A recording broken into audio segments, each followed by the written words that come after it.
Private ব্যাংকের ব্যাপারগুলো যেহেতু আমরা প্রাইভেট ব্যাংক নিয়েই কাজ করছি, তো আমি আসলে প্রাইভেট ব্যাংকের মার্কেটিং বা প্রাইভেট ব্যাংকের ব্র্যান্ডিং নিয়ে এখন আর কিছু না বলি, মোটামুটি তো আমরা বুঝি আমরা আসলে কি নিয়ে কাজ করছি, কেন আমরা প্রাইভেট ব্যাংকে যাইতে চাই। সব থেকে বড় যে কথাটা বলে শুরু করবো ভাই, সারা বছরই ব্যাংকের সার্কুলার থাকে এবং সারা বছরই অ্যাপ্লাই করা যায়, সারা বছরই পরীক্ষা দেওয়া যায় এবং মোটা থেকে খুব দ্রুততম সময় যদি ভালো একটা কেরিয়ার খুঁজি এবং যে কেরিয়ার হয়তোবা কিছুটা পরিশ্রম বেশি, হয়তোবা অন্য অন্য জবের থেকে একটু বেশি পরিশ্রম করতে হয়, একটু দেরিতেও বাসায় যেতে হয়, বাট দিন শেষে একটা সিকিউর বা নিশ্চিত ভবিষ্যৎ হয়ে যায়। দিন শেষে আপনার স্ট্যান্ডার্ড অফ লিভিংটা অনেক ভালো থাকে।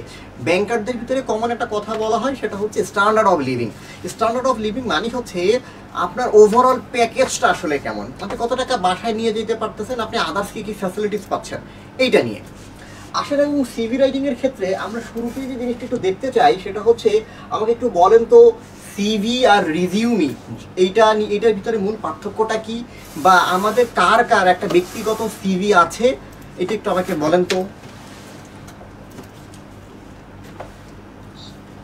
স্যার সিভি সম্পর্কে জানি, রিজিউম সম্পর্কে তেমন ধারণা নাই, আর সিভি ব্যক্তিগত আছে। আচ্ছা, এবং এখানে কি আমার ব্র্যান্ডিং নিয়ে বুঝি নাই, কি বললেন? আচ্ছা, আমার এইখানে যারা জুমে আছেন আপনাদের ভিতরে কি এমন কেউ আছেন, বা যারা ফেসবুকেও দেখছেন, এমন কি কেউ আছেন যার কোনো ব্যক্তিগত সিভি নাই? আমরা আজকে ক্লাসটা সিভি নিয়ে কাজ করবো, হ্যাঁ, মানে মূলত সিভি নিয়ে কাজ করবো। সিভি নাই এমন কেউ কি আছেন কিনা? আছেন কি? না, আচ্ছা, মোটামুটি সবারই আছে। আচ্ছা, তাহলে আপনাদের যে সিভিটা আছে, আজকের ক্লাসের পরে আপনাদের যেটা করতে হবে সেইটা হচ্ছে, একটা জিনিস বলে রাখি, আজকে ক্লাসটা শেষ করার পরেই মোটা দাগে আপনি আপনার সিভিটা নিয়ে বসবেন এবং সেটা ইমিডিয়েটলি বসবেন, তাহলে আপনার জিনিসগুলো ধরতে সুবিধা হবে বা বুঝতে সুবিধা হবে, ঠিক আছে? আচ্ছা, একজন সাদিয়া বলছে নো স্যার, সাদিয়ার সিভি নাই। মিম ইসলাম উনিও বলেছেন ওনার সিভি নাই। আচ্ছা দেখেন, এইখানে আগে দুইটা জিনিস বলি, আগে যেহেতু জবের পয়েন্ট অফ ভিউ থেকে আগে ক্লিয়ার করি, সেটা হচ্ছে সিভিটা মূলত হচ্ছে আপনার কাছে আপনার ফুল একাডেমিক বা আপনার যে পুরো লাইফ হিস্ট্রি সেইটা একটা সামারি, যে আপনি কি কি করেছেন না করেছেন, কোথায় আপনি কি কি স্কিল আছে, এইটা একটা সামারিটা হচ্ছে মূলত একটা সিভি। যেখানে কি থাকে, যেখানে থাকে আপনি যে জবটা খুঁজতেছেন সেই জবটার জন্য আপনি কেন ফিট, কেন আপনি পারফেক্ট, সেইটা বোঝানোর জন্য যে কাগজটা থাকে সেইটাই মূলত একটা সিভি, বা আমরা যেটাকে বলি কারিকুলাম ভিটা। আচ্ছা, একটা কমন ইস্যুস থাকে, বিশেষ করে আমরা যারা পাবলিক ইউনিভার্সিটিতে পড়ি তাদের ভিতরে কমন একটা প্রবলেম থাকে, সেটা হচ্ছে সিভি আর রিজিউমির ভিতরে পার্থক্যটা কি। কেউ কেউ দেখবেন লেখে রিজিউমি, কেউ কেউ লেখে সিভি, দুইটা নিয়ে ব্যাপক কনফিউশন হয়। বাট মোটা দাগে আমাদের দেশে সিভি আর রিজিউমির ভিতরে খুব বেশি পার্থক্য নাই এবং মোটামুটি একই জিনিস, তো এইটা নিয়ে আসলে খুব বেশি টানাহেচড়া করার প্রয়োজনীয়তা নাই। তারপর আমি ছোট করে লিখে দিয়েছি যে সিভি হচ্ছে কারিকুলাম ভিটা, রিজিউমি ছোট্ট যে পার্থক্যগুলো থাকে সেটা হচ্ছে আমাদের দেশে মূলত সিভিটাই চলে, রিজিউমিটা আমাদের দেশে খুব বেশি চলে না। তারপরে আপনি যদি কোথাও সিভি ড্রপ করেন বা সিভি দেন, দ্যাটস গুড এনাফ। আচ্ছা, বা রিজিউমিও দিতে পারেন। আচ্ছা, এখানে আর কি কি বলা হয়েছে, এটা কমপ্লিট ওভারভিউ ফর ইন্ডিভিজুয়াল, আর এটা হচ্ছে কনসাইজ। কনসাইজ মানে কি? কনসাইজ মানে সংক্ষিপ্ত, মানে সিভিতে একটু ডিটেলস থাকে আর রিজিউমিতে কনসাইজ থাকে। ইউজুয়ালি একটা মোটা থেকে পার্থক্য হয় সিভি বা রিজিউমের ক্ষেত্রে। সিভিটা সাধারণত 1 থেকে 2 পেজ হয়, 1 থেকে 2 পেজ হয়, আর রিজিউমিটা হয় উইদিন 1 পেজ, উইদিন 1 পেজ। আপনাকে যখন আপনাকে বলা হয় যে সাবমিট আর রিজিউমি, যখন আপনাকে বলা হবে আপনি আপনার রিজিউমি নিয়ে আসেন, তখন আপনাকে 1 পেজের ভিতরে আপনাকে ফুল ডিটেলসটা দিতে হবে। আপনি আসলে কি করছেন, আপনার কোথা থেকে পড়াশোনা করছেন, আপনার কি কি স্কিলস আছে, আপনার আদার্স কি কি নলেজ আছে, কি কি অ্যাচিভমেন্ট আছে, এই পুরো ব্যাপারগুলো আপনি এখানে দিতে হবে। সিভিতে কি কি দিব আমরা সেটা নিয়ে কথা বলবো। এছাড়া আর কি কি আছে, লেস ফ্রিকুয়েন্টলি আপডেটেড। সিভি আসলে খুব ফ্রিকুয়েন্টলি আপডেট হয় না, কারণ হচ্ছে যেহেতু ফুল ডিটেলসটাই থাকে, কিন্তু রিজিউমি ফ্রিকুয়েন্টলি আপডেট করতে হয়। এছাড়া আরও কিছু পার্থক্য তো মোটা দাগে আপনি এখানে দেখতে পাচ্ছেন। আপনারা যদি চান প্রয়োজনে আমি এই যে স্লাইডটাও আপনাদেরকে দিয়ে দিব, ঠিক আছে? বা অলরেডি তো দেওয়া মনে হয় আপনারা পেয়েও গেছেন, গ্রুপে হয়তো দিয়ে দেওয়া হয়ে গেছে, তো সেখান থেকে আপনারা দেখে নিতে পারবেন, কোনো ঝামেলা নেই। আচ্ছা, এরপরে ইউজুয়ালি অর্গানাইজড হয়, ক্রোনোলজিক্যাল অর্ডার থাকে, ফ্লেক্সিবল ফরম্যাট থাকে, রিজিউমের কোনো ফিক্স ফরম্যাট নেই। আচ্ছা, সমস্যা নাই, সিভি যদি না থাকে তো অসুবিধা নেই। যাদের সিভি নাই তাদের জন্য ক্লাসটা খুব কাজে লাগবে, কারণ হচ্ছে যাদের সিভি আছে তার জন্য একটু সমস্যা হবে, যাদের সিভি নাই তাদের জন্য আরো ভালো হবে। আচ্ছা, ফেসবুকে যারা আছেন আপনারাও কিন্তু কমেন্টসগুলো করে ফেলবেন। আপনারা যে আমার সাথে কানেক্টেড আছেন সেটা বোঝার জন্য কিন্তু একটু কমেন্টস করে যেতে হবে, সেটা না হলে বুঝবো না। জুমে যারা যুক্ত হয়ে গেছেন তারা কিন্তু কথা বলতে পারতেছেন, বাট যারা ফেসবুকে আছেন তারা কিন্তু কথা বলতে পারছেন না, তো সেই জায়গা থেকে তারা একটু জানাবেন। আচ্ছা, এখন আপনারা একটু বলেন তো যারা আমার সাথে আছেন জুমে, সেটা হচ্ছে এই সিভি বা রিজিউমের একদম বেসিক পার্থক্যটা আপনারা বুঝলেন কিনা। আর ইউজুয়ালি যাদের সিভি নাই তাদের রিজিউমিটা লেখার দরকার নাই, বলবেন ভাই আমি একটা সিভি লিখবো, আমার একটা সিভি থাকা দরকার, ঠিক আছে। এবং আপনি চাকরি খুঁজতেছেন ভাই, আপনার সিভি থাকাটা ফরজ, ঠিক আছে। আপনি সরকারি চাকরি করেন আর বেসরকারি চাকরি করেন, আপনি যে জবটাই করেন, ইভেন আপনি বিয়ে করতে গেলেও সিভি লাগে, ঠিক আছে। এইটা লাগে কমনলি, মানুষ বিয়ের ক্ষেত্রেও আগে একটা সিভি চায় এবং সিভি চেয়ে দেখে, কারণ সিভি একটা ওভারঅল আইডিয়া দেয় আপনি কি করছেন। আপনার কাছে প্রশ্ন আসতে পারে যে সরকারি জবে আসলে সিভিটা কোথায় লাগে? সরকারি জবে সিভিটা লাগে হচ্ছে ফর দ্য প্রমোশন। আপনি যখন জবটা পেয়ে গেছেন, আপনি 9 গ্রেডে ঢুকেছেন বা 10 গ্রেডে ঢুকেছেন, আপনি অফিসারে ঢুকেছেন বা সিনিয়র অফিসারে ঢুকেছেন, এরপরে একটা প্রমোশন আপনি খুব ইজিলি পেয়ে যাবেন, মানে প্রিন্সিপাল অফিসার পর্যন্ত আপনি ইজিলি পেয়ে যাবেন। বাট এর পরের প্রমোশনগুলোতে কিন্তু আপনাকে আপনার সিভি দেখেই তারা প্রমোশনটা দিবে। তো ইন দ্যাট কেস আপনার যদি একটা খুব ভালো সিভি না থাকে তাহলে হইতে পারে আপনি বাদ পড়ে যাবেন, কারণ সিভিটা হচ্ছে ইজ আর এন্ট্রি ডোর। একদম শুরুতেই আপনার প্রেজেন্টেশন, শুরুতেই আপনার ইন্ট্রোডাকশন, একটা প্রতিষ্ঠানে আপনার ইন্ট্রোডাকশনটা কেমন হবে, আপনার বিগিনিংটা কেমন হবে, এটা ডিটারমাইন করে একটা সিভি। এবং একটা সিভি সিলেক্টেড হবে না রিজেক্টেড হবে এইটা মাত্র ম্যাক্সিমাম, আমি আপনাকে যদি বলি ম্যাক্সিমাম কত সেকেন্ড সময় নেয় বলে রাখি, কত সেকেন্ড সময় লাগে সেটা হচ্ছে 30 সেকেন্ড। 30 সেকেন্ড হচ্ছে ম্যাক্সিমাম, ম্যাক্স। মানে যখন একজন মানে চাকরিদাতা, যখন একটা প্রতিষ্ঠানের এইচআর যখন একটা সিভি দেখে, সে ওই একটা সিভির পিছনে ম্যাক্সিমাম 30 সেকেন্ড সময় দেয়, যে 30 সেকেন্ড সময়ের ভিতরে সে ডিসাইড করে যে আপনাকে সে ফার্দার স্টেজে শর্টিং করবে কি করবে না। তাইলে একটু আমাকে যারা ফেসবুকে আছেন তারা একটু কমেন্টস করে বলেন তো যে সিভি শর্টিং এর ম্যাক্সিমাম টাইম কত সেকেন্ড। এবং একটা জিনিস বলি, যারা জুমে আছেন বা যারা কথা বলতে পারছেন, আপনাদের কাছে কি মনে হয় যে 30 সেকেন্ড অনেক বেশি সময়? একটা 30 সেকেন্ডের ভিতরে একটা লোক ডিসাইড করে ফেললো আপনি চাকরি পাবেন কি পাবেন না। ব্যাপারটা আসলে কতটা ক্রুশিয়াল, ব্যাপারটা আসলে কতটা সিরিয়াসলি দেখতে হয়, এই গভীরতাটা আপনারা বুঝতে পারলেন কিনা একটু আমার সাথে কথা বলবেন। জি স্যার। জি স্যার। ঠিক আছে, মানে এইটা অনেকটা শোনেন, এইটা ওই যে ওই রকমটা না। আমরা অনেকে আছি না, ওই যে আমরা যখন হচ্ছে স্কুল কলেজ ইউনিভার্সিটিতে ওইজন একজন আরেকজনকে প্রেমের প্রস্তাব দেয়, ভাই ছেলেটা বা মেয়েটা যেই থাকতেছে, যে লোকটা ঘুরতেছে, ও তো মনে করেন 15 দিন 1 মাস গুতাইতেছে, একটা কিছু করছে, তারপর একটা অ্যাপয়েন্টমেন্ট পাইতেছে, 5 মিনিট টাইম দিতেছে। এইখানে এটা কিন্তু তার থেকেও ক্রুশিয়াল হয়েছে। জাস্ট 30 সেকেন্ড আপনার একটা কাগজ দেখলো, দেখার পরে আপনার বললো আচ্ছা ঠিক আছে তুমি আসো, অথবা আপনার বললো নাই, আপনি এরকম একটা কাগজ নিয়ে আসেন, আপনার সিভিটা এরকম সামনে ধরলো, ধরার পরে বললো আচ্ছা ঠিক আছে, এরকম 2টা পেজ উল্টাইলো, ম্যাক্সিমাম 30 সেকেন্ড, কোনো কোনো ক্ষেত্রে আরো কম, তারপরে ফালাই দিল। আচ্ছা, একজন হাত তুলছেন, বলেন তো কি প্রশ্ন আছে? আচ্ছা স্যার, এখানের মধ্যে 30 সেকেন্ড যে আপনি বললেন স্যার, এটিএস দিয়ে কি স্যার চেক করে? আচ্ছা, 30 সেকেন্ড দিয়ে এটিএস দিয়ে চেক করে কিনা, এই তো প্রশ্ন। জি স্যার। আচ্ছা ঠিক আছে, উত্তরটা দিয়ে দিচ্ছি। সেইটা হচ্ছে আমি আপনাকে যে 30 সেকেন্ড বললাম, এই 30 সেকেন্ড হচ্ছে ম্যানুয়ালি যখন চেক করা হয়, মানে ফাইনাল শর্টিংটা যখন হয়। আর এই যে এটিএস বলতে অনেকে যেটা বলেছেন এটিএস, এটা এই টার্মসটা হয়তো অনেকে জানেন না। এটিএস বলতে আসলে কি বোঝায়? এটিএস বলতে মূলত বোঝায় হচ্ছে যখন সিভিটা অটোমেটিকলি শর্টিং হয়। আমরা আজকে দেখাবো যে অটোমেটিকলি সিভি কিভাবে শর্টিং হচ্ছে। সেইখানে 30 সেকেন্ড আপনার টাইম পাবেন না, সেখানে আপনি 2-1 সেকেন্ড টাইম পাবেন। মানে এইটা কম্পিউটারের মাধ্যমে ইনস্ট্রাকশন দিয়ে দেওয়া হয় যে আচ্ছা ঠিক আছে এই ক্রাইটেরিয়া থাকলে হচ্ছে ওইটাকে রাখো, বাকিগুলোকে ফেলে দাও, ঠিক আছে। তখন আপনি বুঝতে পারবেন যে এটিএস এর ব্যাপারটা। আপনি আমার সাথে যুক্ত থাকেন, আমি এটা দেখাই দিব যে কিভাবে এটিএস এর জায়গা থেকে শর্টিংটা করে, এটাও আমি দেখাই দিব, অসুবিধা নেই, ঠিক আছে। তো 30 সেকেন্ডের কথা বললাম, এইটা হচ্ছে ম্যাক্সিমাম। আর মিনিমাম টাইম মনে করেন 5-7 সেকেন্ড, 5-7 সেকেন্ড আপনাকে টাইমটা দিবে। তার মানে হচ্ছে এটা দিয়ে কি বুঝাচ্ছি? এটা দিয়ে আমি এটা বোঝাচ্ছি যে আপনার সিভিতে আসলে এমন কিছু থাকতে হবে, এমন কিছু রাখতে হবে, এমন ভাবে রাখতে হবে যাতে ওই 30 সেকেন্ড দিয়ে আপনি অন্ততপক্ষে একটা এন্ট্রি পান, অন্ততপক্ষে ওই 30 সেকেন্ড দিয়ে আপনি ইনিশিয়াল অ্যাপ্রোচটা আপনি করতে পারেন। মানে ব্যাপারটা কি এরকম, আপনি আপনার প্রিয়তমার সাথে কথা বলতে চাইতেছেন, কিন্তু আপনার হাতের লেখা এত বাজে এবং আপনি বলছেন আমি কি তোমার সাথে একটু কথা বলতে পারি, কিন্তু এত বিশ্রীভাবে লিখছেন সে লোকটা পইলেই বুঝলো না কি লিখছেন। অথবা আপনি তারে ফেসবুকে নক দিয়েছেন, কিন্তু আপনি এত বিশ্রী স্পেলিংয়ে লিখছেন, এমন বিশ্রী ভাষায় লিখছেন, সে আপনাকে ব্লক করে দিল।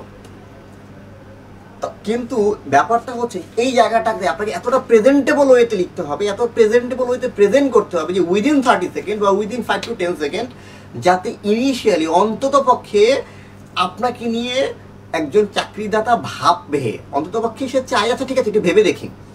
এইটুকু কাজটা করাটা সব থেকে বেশি গুরুত্বপূর্ণ। ব্যাপারটা ক্লিয়ার হইল কিনা?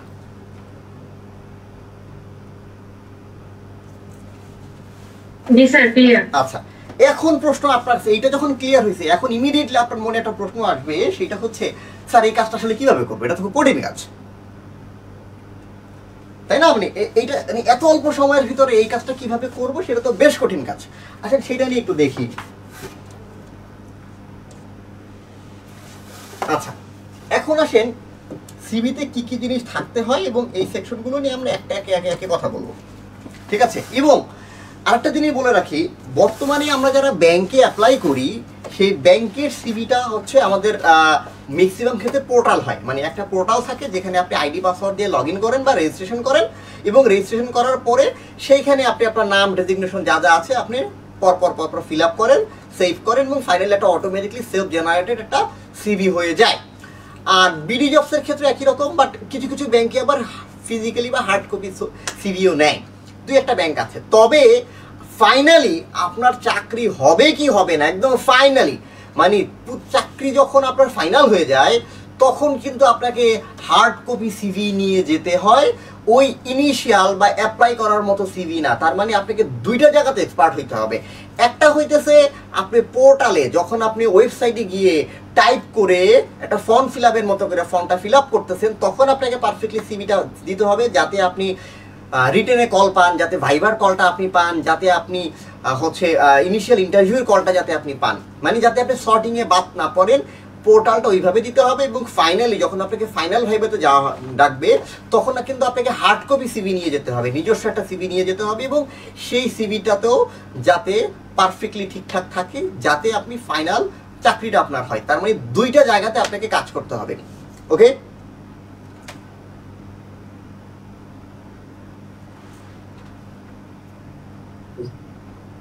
আচ্ছা এখন আসেন সেই দুইটা জায়গাতে কমন কিছু ব্যাপার, যে সকল কারণে আপনার, যে সকল জিনিসগুলো আপনার সিভিতে খুবই খুবই গুরুত্বপূর্ণ, যে জিনিসগুলো আপনাদেরকে মাথায় রাখতে হবে। আর একটা জিনিস বলে রাখি, আমরা যারা জুমে আছি, আপনারা কিন্তু হচ্ছে মানে খুব বেশি লোক না, ঠিক আছে? চাইলে আপনাদের যদি কোনো প্রশ্ন থেকে থাকে সরাসরি প্রশ্নটা করে ফেলবেন। আর যারা ফেসবুকে আছেন, ঠিক আছে, আপনারা বেশ অনেক লোকজন আছেন, আপনারা যেটা করবেন, আপনারা কমেন্টসে প্রশ্নগুলো করে ফেলবেন। আমি ইউজুয়ালি কিন্তু ম্যাক্সিমাম কমেন্টস পড়ি, তো করে ফেলবেন। আচ্ছা আসেন ফটো নিয়ে কথা বলি। ফটোর ক্ষেত্রে কিছু কিছু জিনিস আপনাকে নিঃসন্দেহে মাথায় রাখতে হবে। তার আগে আমি আমার নিজের একটা রিয়েল লাইফ এক্সপিরিয়েন্স শেয়ার করি। সেটা হচ্ছে, আমি ব্যাংকের নামটা না বলছি, খুবই রিনাউন্ড একটা ব্যাংক বাংলাদেশের। আমি ওই একটা ব্যাংক থেকে 13 বার রিজেক্ট খেয়েছি। কি বললাম? 13 বার, মোর দেন 13 টাইম। আমি 18 বার অ্যাপ্লাই করছি, এর ভিতরে প্রায় 13 বার আমাকে শর্টিংয়ে বাদ দিছে। The reason is photo. এখন প্রশ্ন হচ্ছে কি কোথায় ঝামেলা ছিল? দেখেন, বড় ঝামেলা যেটা, ইভেন আমি একটা জিনিস, আমি এরকমও হয়েছে, আমার এক ক্লাসমেট ও ফাইনাল ভাইভাতে বাদ পড়েছে এই সিভির ছবির কারণে। ফাইনাল ভাইভাতে বাদ পড়েছে। আসলে দেখি তাহলে ফটোর ভিতরে এত কি কি কাহিনী আছে। প্রথম কথা হচ্ছে, আপনার ফটোটা থাকবে হচ্ছে ফর্মাল। এখন ফর্মাল ফটো বলতে আমরা আসলে কি বুঝি? ফর্মাল ফটো বলতে, ফটো একটা হচ্ছে passport size photograph, but passport size photograph এটা একটা সাইজ, ঠিক আছে? মানে এটা হচ্ছে লেন্থ আর ওয়াইড, মানে দৈর্ঘ্য প্রস্থ কতটা হবে সেইটার মেজারমেন্ট হচ্ছে পাসপোর্ট সাইজ। বাট ইউজুয়ালি আপনি এই পাসপোর্ট সাইজ ফটোগ্রাফ কিন্তু কোথাও লাগে না। তার মানে হচ্ছে, আপনি যদি হার্ড কপি জমা দেন তাহলেও পাসপোর্ট সাইজ ফটোগ্রাফ লাগে না, আর আপনি যদি সফট কপি মানে হচ্ছে ওয়েবসাইটে দেন তখনও পাসপোর্ট সাইজ ছবি লাগে না। তখন কি লাগে? যারা রেগুলারলি গভর্নমেন্ট মানে প্রাইভেট ব্যাংকে অ্যাপ্লাই করতে চান, বা প্রাইভেট ব্যাংকে যাদের ফোকাস, তাদের বিভিন্ন সাইজের মানে ছবি লাগে। মোস্টলি হচ্ছে 300x300 পিক্সেলের, 300x300 পিক্সেলের ছবি লাগে, এবং মানে এটা হচ্ছে সাইজ, এবং ছবির মানে এটা হচ্ছে রেজুলেশন, আর সাইজটা হয় বিলো 1 MB বা 2 MB মতো। এখন আসেন এই ছবির ভিতরে আপনি কি কি জিনিস নিঃসন্দেহে মাথায় রাখবেন। একটা হইতেছে নাম্বার 1, ছবির পিছনের ব্যাকগ্রাউন্ড। ছবির পিছনের ব্যাকগ্রাউন্ড অবশ্যই অবশ্যই সাদা হইতে হবে। আপনার পেপারটা যেহেতু সাদা, মানে আপনি যেহেতু সাদা কাগজে প্রিন্ট করেন, তার মানে হচ্ছে আপনি হার্ড কপি ছবি মানে প্রিন্টেড ছবি মানে সিবি নেন বা ওয়েবসাইটে গিয়ে ছবি আপলোড করেন, যেইটাই করেন অবশ্যই ছবির পিছনের ব্যাকগ্রাউন্ডটা সাদা হইতে হবে। দ্বিতীয়, ছবিতে আপনার কান ভিজিবল হইতে হবে, মেল অ্যান্ড ফিমেল। আমি কিন্তু ছবি এই একই কথা সবার ক্ষেত্রে বলতেছি, ছেলেদের কিছু বিশেষ ব্যাপার আছে, মেয়েদের কিছু বিশেষ ব্যাপার আছে বলছি। আগে কি বললাম, প্রত্যেকের ছবিতে কান ভিজিবল হইতে হবে। তার মানে হচ্ছে আপনি যে ছবি দিয়েছেন, ছবিটা হইতে হবে যাতে আপনার কানটা দেখা যায়, দুইটা কানই দেখা যায়, ছেলে বা মেয়ে দুইজনের ক্ষেত্রে কানটা দেখা যাইতে হবে। তৃতীয়ত, তার মানে কি প্রথমে কি বললাম, নাম্বার 1 বললাম ব্যাকগ্রাউন্ড, নাম্বার 2 বললাম আপনার কান, নাম্বার 3 সেটা হচ্ছে কাঁধ।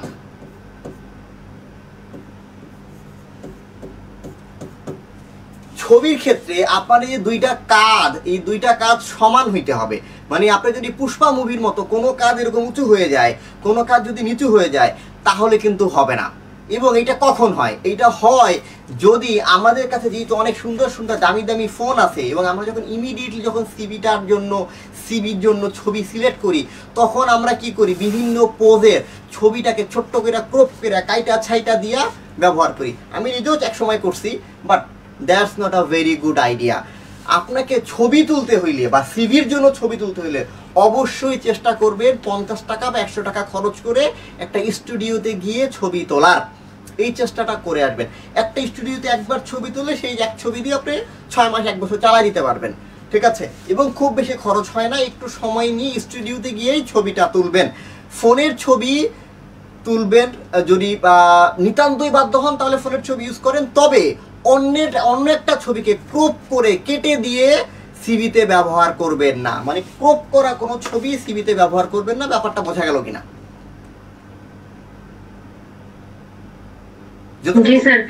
আচ্ছা, এরপরে আসেন কিছু মানে মেল এন্ড ফিমেল ভিত্তিক কিছু কিছু ক্রাইটেরিয়া। প্রথম কথা, আগে ছেলেদেরটা বলি নাকি মেয়েদেরটা বলবো, কারটা বলবো? রেসপন্স করেন তাহলে বলবো।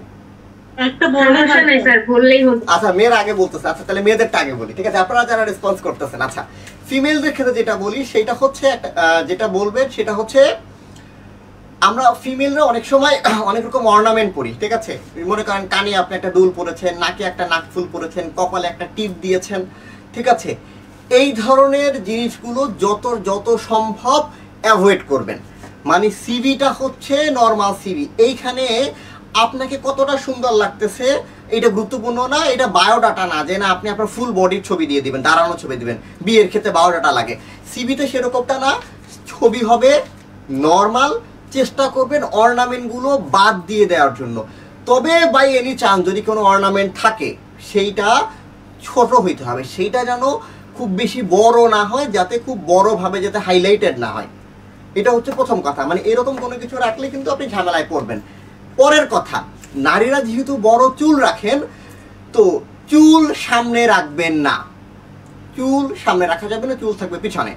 অনেকেই আছি যারা আমরা কি করি, চুল এক সাইডে নিয়ে রাখি। মানে আপনি এভাবে দাঁড়াইছেন, আপনার পুরো চুলটা আপনি সামনে রেখে দিচ্ছেন, এক সাইডে মানে চুল রেখে আপনি ছবি তুলছেন, আপনি দেখাচ্ছেন আপনার মাথা ভর্তি চুল আছে। ভাই আপনি মানে কোথাও মানে শোরুমে যাইতেছেন না, সুপার শপে যাইতেছেন না, আপনার চুল আছে না মাথায় বা কত লম্বা চুল আছে এটা কেউ দেখবে না।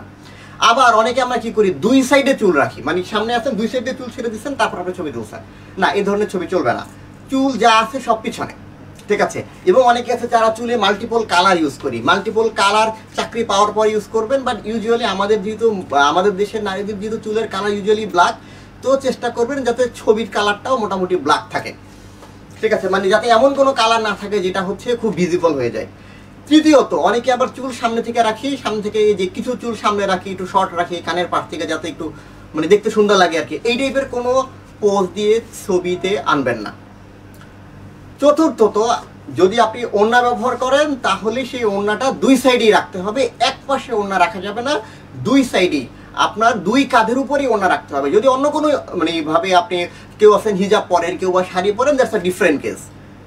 ব্যাপারগুলো ক্লিয়ার হইল কিনা বা কোনো কুইজ আছে কিনা?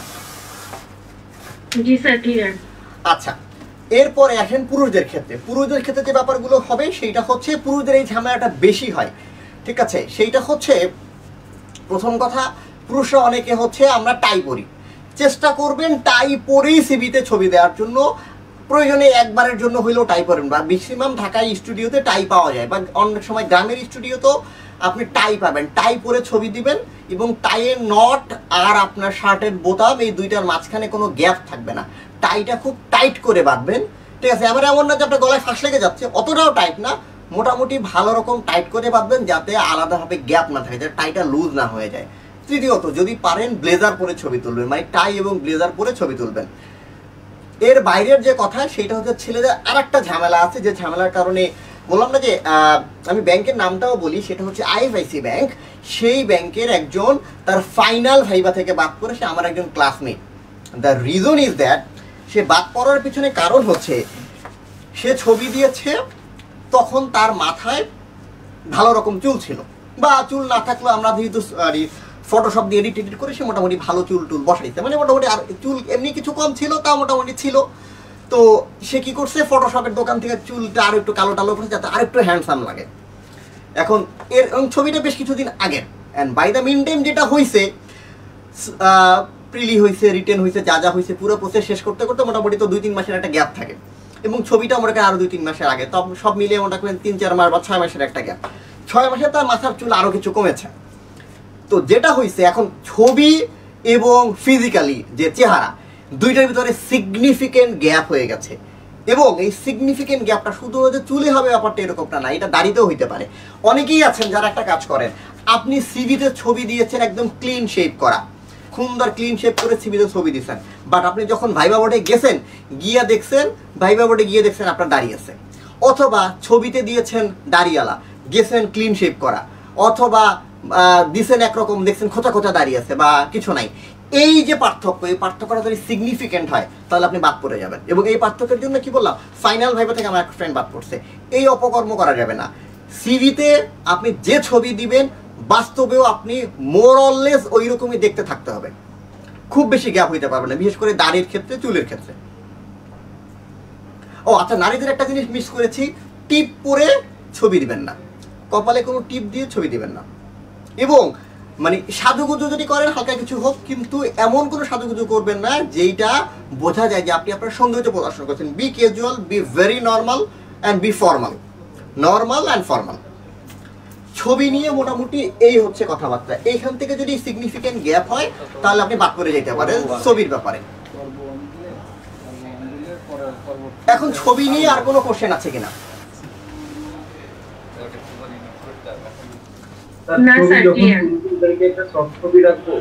আচ্ছা, আপনি যখন স্টুডিও থেকে ছবি তুলবেন অবশ্যই সফট কপি রাখবেন, মাস্ট। ছবি তোলার সময় স্টুডিও থেকে যে ছবি তুলবেন, ছবি স্টুডিওকে বলেই দেবেন, ভাই আপনি যে আমাকে শুধুমাত্র প্রিন্ট করে ছবি দিবেন তাতে হবে না, আমাকে একটা সফট কপি মেইলে দিতে হবে, অরিজিনাল কপিটাও মেইলে দিতে হবে। মানে দুইটা কপি আপনি আমাকে দিবেন, একটা হচ্ছে যেটা ক্যামেরা দিয়ে তুলছেন, ছেলে মেয়ে দুইজনের কি বলতেছি, একটা হচ্ছে আপনি ক্যামেরা দিয়ে যেটা তুলছেন সেখানে এডিট টেডিট ছাড়া একদম জেনারিক যে ছবিটা, ওইটাও আমাকে দিতে হবে। ওইটা সাইজ একটু বড় হবে, 7-8 MB বা 10 MB একটা ছবি হবে, ওইটাও আমাকে দিবেন। আর একটা দিবেন যেটা আপনি আমাকে মাত্র প্রিন্ট করে দিয়েছেন, মানে এডিট টেডিট করার পরে, ফটোশপ দিয়ে কাজ কাম কিছু করার পরে, ব্যাকগ্রাউন্ডটা পরিষ্কার করার পরে যা ফাইনালি হয়েছে ওইটার একটা সফট কপি আমাকে দিবেন। মানে দুইটা সফট কপি বাসায় নিয়ে যাবেন, আর যেগুলো প্রিন্ট করা সেগুলো তো প্রিন্ট করে নেবেন।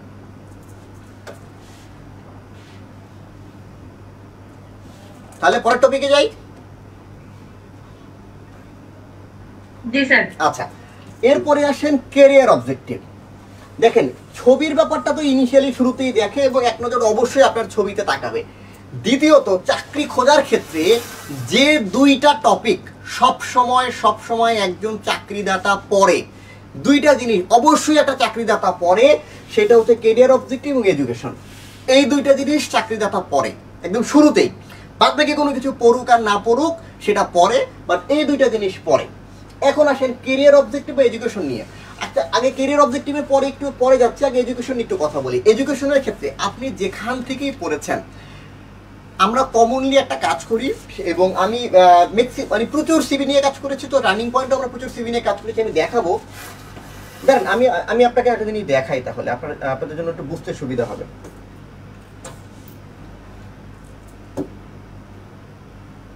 একটু সময় দিবেন।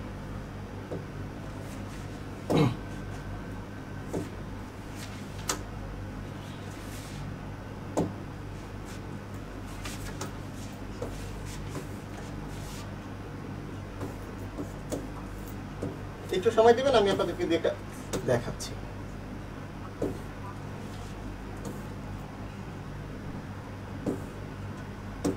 মনে করুন এই ভদ্রলোকের একটা সিভি, আমি কিন্তু বিডিজব থেকে সিভিটা ডাউনলোড করলাম। হ্যাঁ, এই দেখেন, এটা হচ্ছে 1 পেজের সিভি। তো ব্যাপার যেটা হয়েছে, সরি,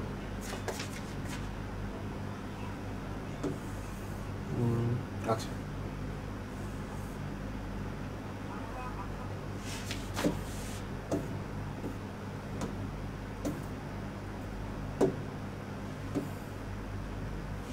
মানে এই যে একটা কাজ হয়েছে না, দেখছেন, আমি যেটা দেখাইতে চাচ্ছিলাম সেটা মোটামুটি আমি পেয়ে গেছি। এই টাইপের এডুকেশনাল ব্যাকগ্রাউন্ড দেওয়া যাবে না, ঠিক আছে? মানে আমি কিন্তু খুব ডেমোই দেখাইলাম, মানে এই টাইপের এডুকেশনাল ব্যাকগ্রাউন্ড দেওয়া যাবে না যে bachelor of business administration, finance, national university, এইরকম না। আপনাকে এটা দিতে হবে ইজ আ সিঙ্গেল লাইন, মানে এই লেখাটা লিখবেন হচ্ছে সিঙ্গেল লাইনে। আপনার যে A4 সাইজের পেজটা আছে, সেই পেজের ভিতরে একটা সিঙ্গেল লাইনে পুরোটা লিখে ফেলবেন। তার মানে হচ্ছে ইউজুয়ালি আমরা সিভিতে লিখি, বা যাদের যাদের সিভি আছে দেখবেন এটা আপনাদের সাথে মিলছে কিনা, যে আমরা কমনলি যেটা করি,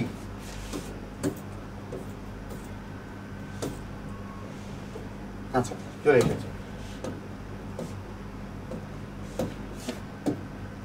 আচ্ছা এই যে এডুকেশনাল যে সেকশনটা আমরা যেটা লিখি, কমনলি কি লিখি, মনে করেন আপনি বিবিএ করেছেন, আপনি লিখেছেন বিবিএ, তারপরে লিখছেন নেম, মানে ইউনিভার্সিটির নাম, নেম লিখে এখানে ইউনিভার্সিটির নাম লিখছেন, তারপর লিখছেন ডিপার্টমেন্ট লিখে এখানে লিখছেন, তারপর লিখছেন সেশন, তারপর এখানে লিখছেন, তারপর লিখছেন মনে করেন সিজিপিএ, তারপর লিখছেন, ঠিক আছে, তারপর লিখছেন পাসিং ইয়ার বা কিছু একটা লিখছেন, আর এখানে ডিগ্রির নাম, ঠিক আছে।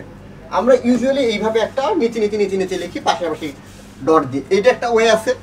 আর একটা ওয়ে আমরা করি, সেটা হচ্ছে আপনার এরকম একটা বক্স বানাই, এরকম একটা বক্স বানায়া এখানে লিখি এটা হচ্ছে এসএসসি, এটা হচ্ছে মনে করেন এক্স স্কুল, আচ্ছা, এরপরে আমরা এখানে লিখি হচ্ছে মনে করেন কোন সাবজেক্ট আপনি পড়ছেন হচ্ছে আর্টস, তারপরে লিখছেন জিপিএ মনে করেন পাইছেন 5, তারপর লিখছেন সাল 2013, এভাবে লিখছেন।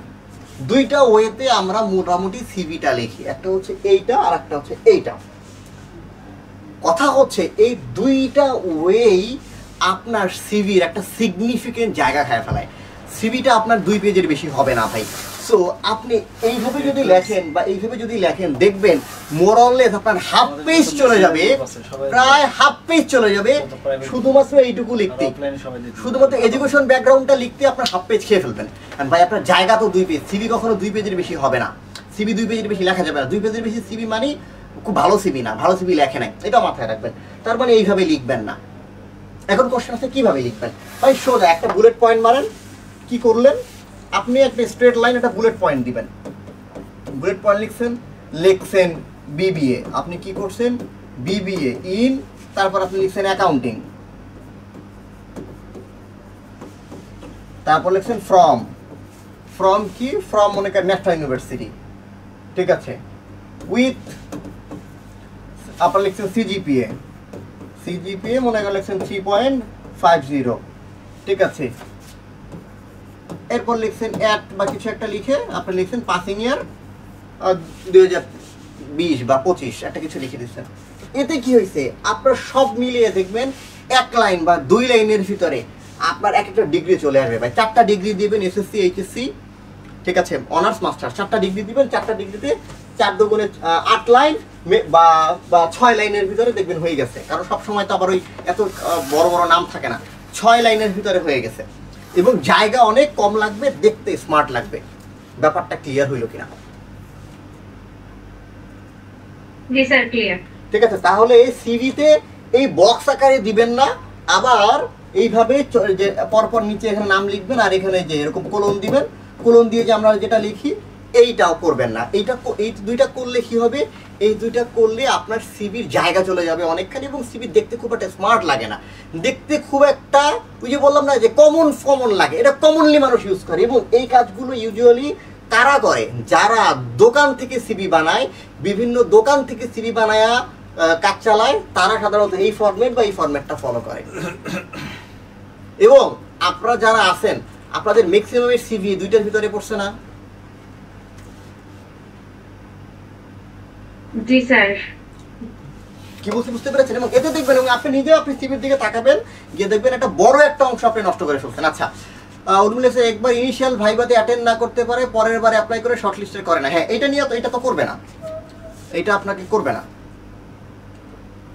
আপনারা কেন করবে? মনে করেন আপনি একটা জিনিস চিন্তা করেন, আপনি ইনিশিয়াল ভাইভাতে আপনি যাইছেন, মনে করেন আপনার বিয়ে, আপনার বলছেন যে ঠিক আছে আমি যে মেয়েরে বিয়ে করব সেই মেয়েরে সেজে বুঝে সে আসছে, আমি সেই মেয়েরে বলছি যে না ঠিক আছে আমার আজকে বিয়ে করার মুড নাই, ঠিক আছে এখন করবো না। পরের সপ্তাহে যদি আর মেয়ে তো মনে করেন বিয়ে টিয়ে ভেঙে দিছি, কারণ পরের বছর যদি আবার বিয়ে করতে যায় ওই মেয়ে রাজি হবে আমার বিয়ে করতে? আমার দিবে মায়ের, ঠিক আছে, সাথে ফ্যামিলিও বাইট দিতে পারে। একই রকম ভাবে আপনাকে ইনিশিয়াল ভাইভাতে ডাকছে, তারাদের তো শখ লাগে না আপনারা ডাকার, আপনি অ্যাপ্লাই করছেন আপনাকে ডাকছে, এরপরে আপনি যে যেতে পারবেন না সেইটার জন্য তো আপনাকে অ্যাপোলজি স্বীকার করে মাপ চেয়ে তাকে বলতে হবে, একটা মেইল দিতে হবে, তাকে জানাইতে হবে যে বস আমি আজকে আসতে পারতেছি না, এই জটিলতা আছে। আপনি কিছু জানাইলেনই না, আপনি কেয়ারই করলেন না, আর আপনি মনে করতেছেন পরের বার আপনারা ডাকবেন। কেন ডাকবে? আপনি ওই জায়গায় থাকলে আপনি ডাকতেন? খুব সহজ ব্যাপার না, আপনি ওই জায়গায় থাকলে তো আপনি ডাকতেন না। আপনাকে যখন কেউ ভাইবার জন্য টাইম দিচ্ছে, তা ডেফিনেটলি তারা তো তাদের মানে ওয়ার্কিং আওয়ার থেকে একটা টাইম আপনাকে দিয়ে দিয়েছে, সেই টাইমটার জন্য তো তাদেরকে পে করা হয়, সেই টাইমটার জন্য সেই টাইমটার তো একটা ভ্যালু আছে, মানে হুদাই তো এটা হবে না। আচ্ছা আসেন, এডুকেশনের ব্যাপারটা গেছে, আপনি যেখান থেকে পড়াশোনা করছেন সেটা করছেন। আচ্ছা, এই ফরম্যাটটা অনেক ক্ষেত্রে যখন আমরা অনলাইনে সিভি দেই তখন অনেক ক্ষেত্রে এটা হয়। এখন এইটা কেন হয় জানেন? কারণ এইটা হয় হচ্ছে দেখতে সুবিধা। এইটা অনলাইনে যখন সিভি ড্রপ করি তখন বিশেষ করে সরকারি ওয়েবসাইট বলেন বা বিভিন্ন ব্যাংকের ওয়েবসাইটের ক্ষেত্রে এইরকম ফরম্যাটটা ফলো করা হয়। রিজন হইতেছে এইটা তাদের জন্য সুবিধা, মানে এইটা একজন চাকরিদাতার জন্য ইউজার ফ্রেন্ডলি, চাকরিদাতা খুব ইজিলি বুঝতে পারে আচ্ছা এই লোকের এডুকেশনাল ব্যাকগ্রাউন্ডটা কি আসলে। বাট এইটা আপনার জন্য কিন্তু খুব ভালো হলো না, ঠিক আছে? এটা আপনার জন্য, আপনি সিভিতে যখন ফিজিক্যালি যখন সিভি বানাবেন তখন কিন্তু এটা আপনার জন্য চাপের হয়ে যাবে, কারণ জায়গা অনেকটা খেয়ে ফেলবে। আপনার পেজ তো 2 পেজ। এখন আসেন ক্যারিয়ার অবজেক্টিভ। আচ্ছা, ক্যারিয়ার অবজেক্টিভ একজন জিজ্ঞেস করছে স্যার রাজশাহীতে আজকে আসলেন না, স্যার এডুকেশন যাবেন সামনে। জি বলেন। এডুকেশন নিয়ে কিছু একটা বলছিলেন, বলেন। স্যার একটা এডুকেশনের পর লিখে যাব এসএসসি এইচএসসি ব্যাচেলর, এইভাবে জাস্ট একটা লাইনে লিখে যাব বুলেট পয়েন্ট দিয়ে। এক্স্যাক্টলি, কিন্তু আপনি আরেকটা ভুল করছেন।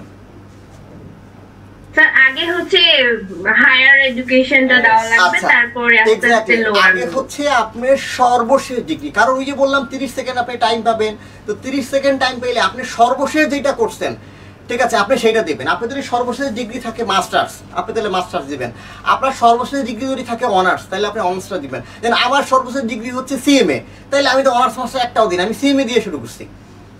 ব্যাপারটা হচ্ছে এখানে আপনার সর্বশেষ যে ডিগ্রিটা আছে ওইটা দিয়ে শুরু করবেন, নিচে লিখবেন। ইভেন চাকরির ক্ষেত্রে অনেক সময় আমরা যদি দেখি না, বিভিন্ন বিশেষ করে বেশ কিছু ব্যাংক আছে, ব্যাংকের নামগুলো সরাসরি না বলি, সেই ব্যাংকের ক্ষেত্রেও ওই ব্যাংকের মনে করেন সিভিতে এরকম একটা বক্স থাকে, আপনাকে এরকম একটা বক্স দিয়ে দিছে। এখন বক্স দিয়ে আপনাকে এরকম 3-4টা ঘর দিয়ে দিচ্ছে, বলছে যে ঠিক আছে তুমি এটা ফিল আপ করো। এখন প্রত্যেকটা ঘরেই এসএসসি এইচএসসি অনার্স মাস্টার সবগুলো আছে। এখন আপনি শুরুতে কোনটা দিবেন? আপনি শুরুতে মাস্টার্স দিবেন, মাস্টার্স থাকলে অনার্স দিবেন, তারপর নিচে নামবেন। আবার জিএসসি পর্যন্ত যাবেন না, কারণ জিএসসি কোনো রিকগনাইজ ডিগ্রি না, এসএসসি পর্যন্ত ঠিক আছে। ওকে স্যার, আচ্ছা বুঝতে পেরেছি। আচ্ছা, একজন বলছেন যে সিভির একটা মডেল, হ্যাঁ মডেল দেখাবো, হ্যাঁ বলেন না ভাই। আচ্ছা স্যার, ওই যে এডুকেশনটার উপরে কি ওয়ার্ক এক্সপেরিয়েন্স দিব নাকি এডুকেশনটা দিয়ে শুরু করতে হবে, মানে ক্যারিয়ার অবজেক্টিভের পরে এডুকেশন দেন ওয়ার্ক এক্সপেরিয়েন্স দেন ব্লা ব্লা ব্লা? এটা নিয়ে কথা বলবো। আমি কিন্তু এখন তো ফরম্যাট দেখাই নাই, আমি শুধুমাত্র আলাদা ভাবে কথা বলছি, ফরম্যাটগুলো নিয়ে কথা বলবো, ঠিক আছে? এখন বললে একটু আমরা অন্য লাইনে চলে যাব।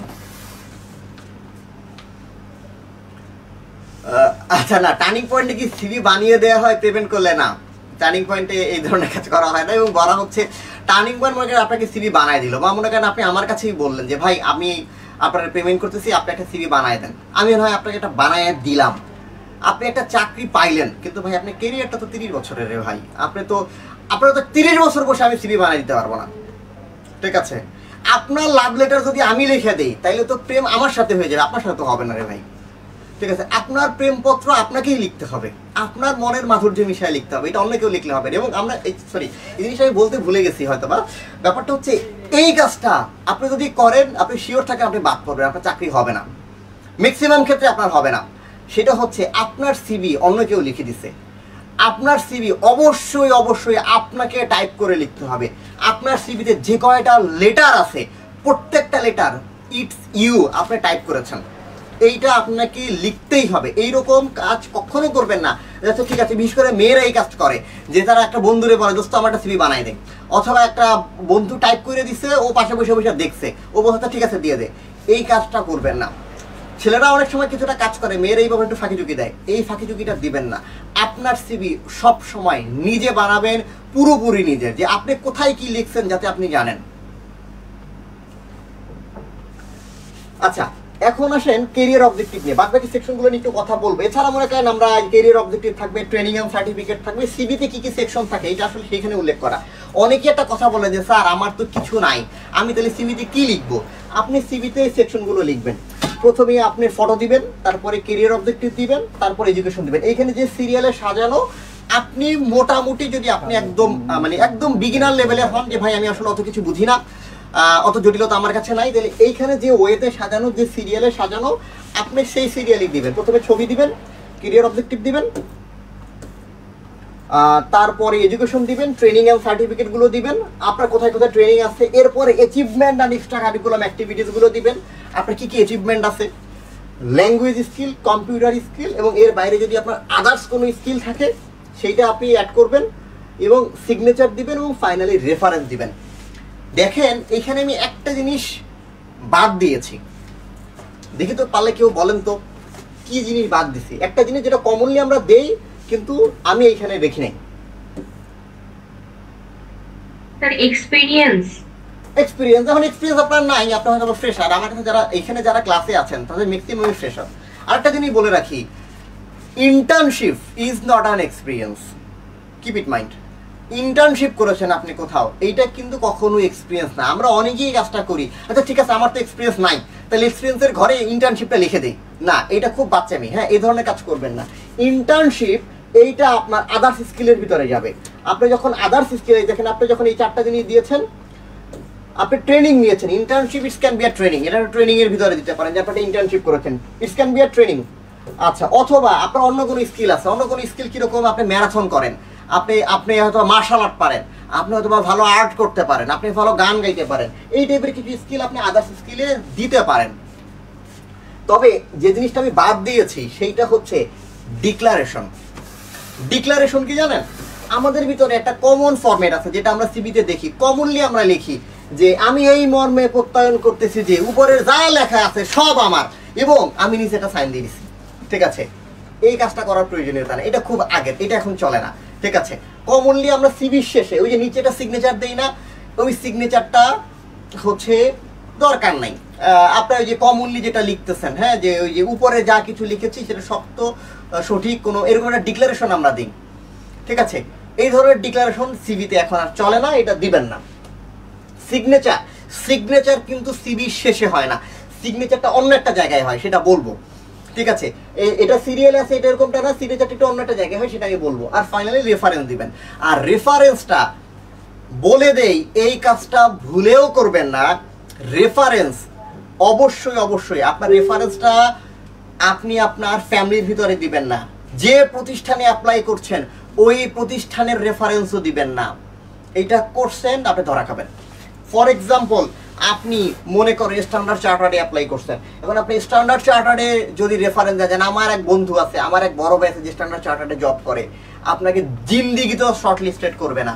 আপনি আইএফএসিতে বলেছেন, আপনার রেফারেন্স দিয়েছেন আইএফএসির, আপনি মনে করেন এমটিভিতে চাকরি করেন, আপনি রেফারেন্সের এমটিভির কোনো একজন এমপ্লয়ির, এই ধরনের কাজ করা যাবে না। ইউজুয়ালি আমরা এটাকে খুব পজিটিভলি দেখি, আমরা মনে করি আচ্ছা ঠিক আছে আমার উপরে যদি খোঁজ দেয় যে ব্যাংকে আসি ওই ব্যাংকে, যে ব্যাংকে অ্যাপ্লাই করছি ওই ব্যাংকের কেউ নামই তো দিছি, এটা তো আরো ভালো না।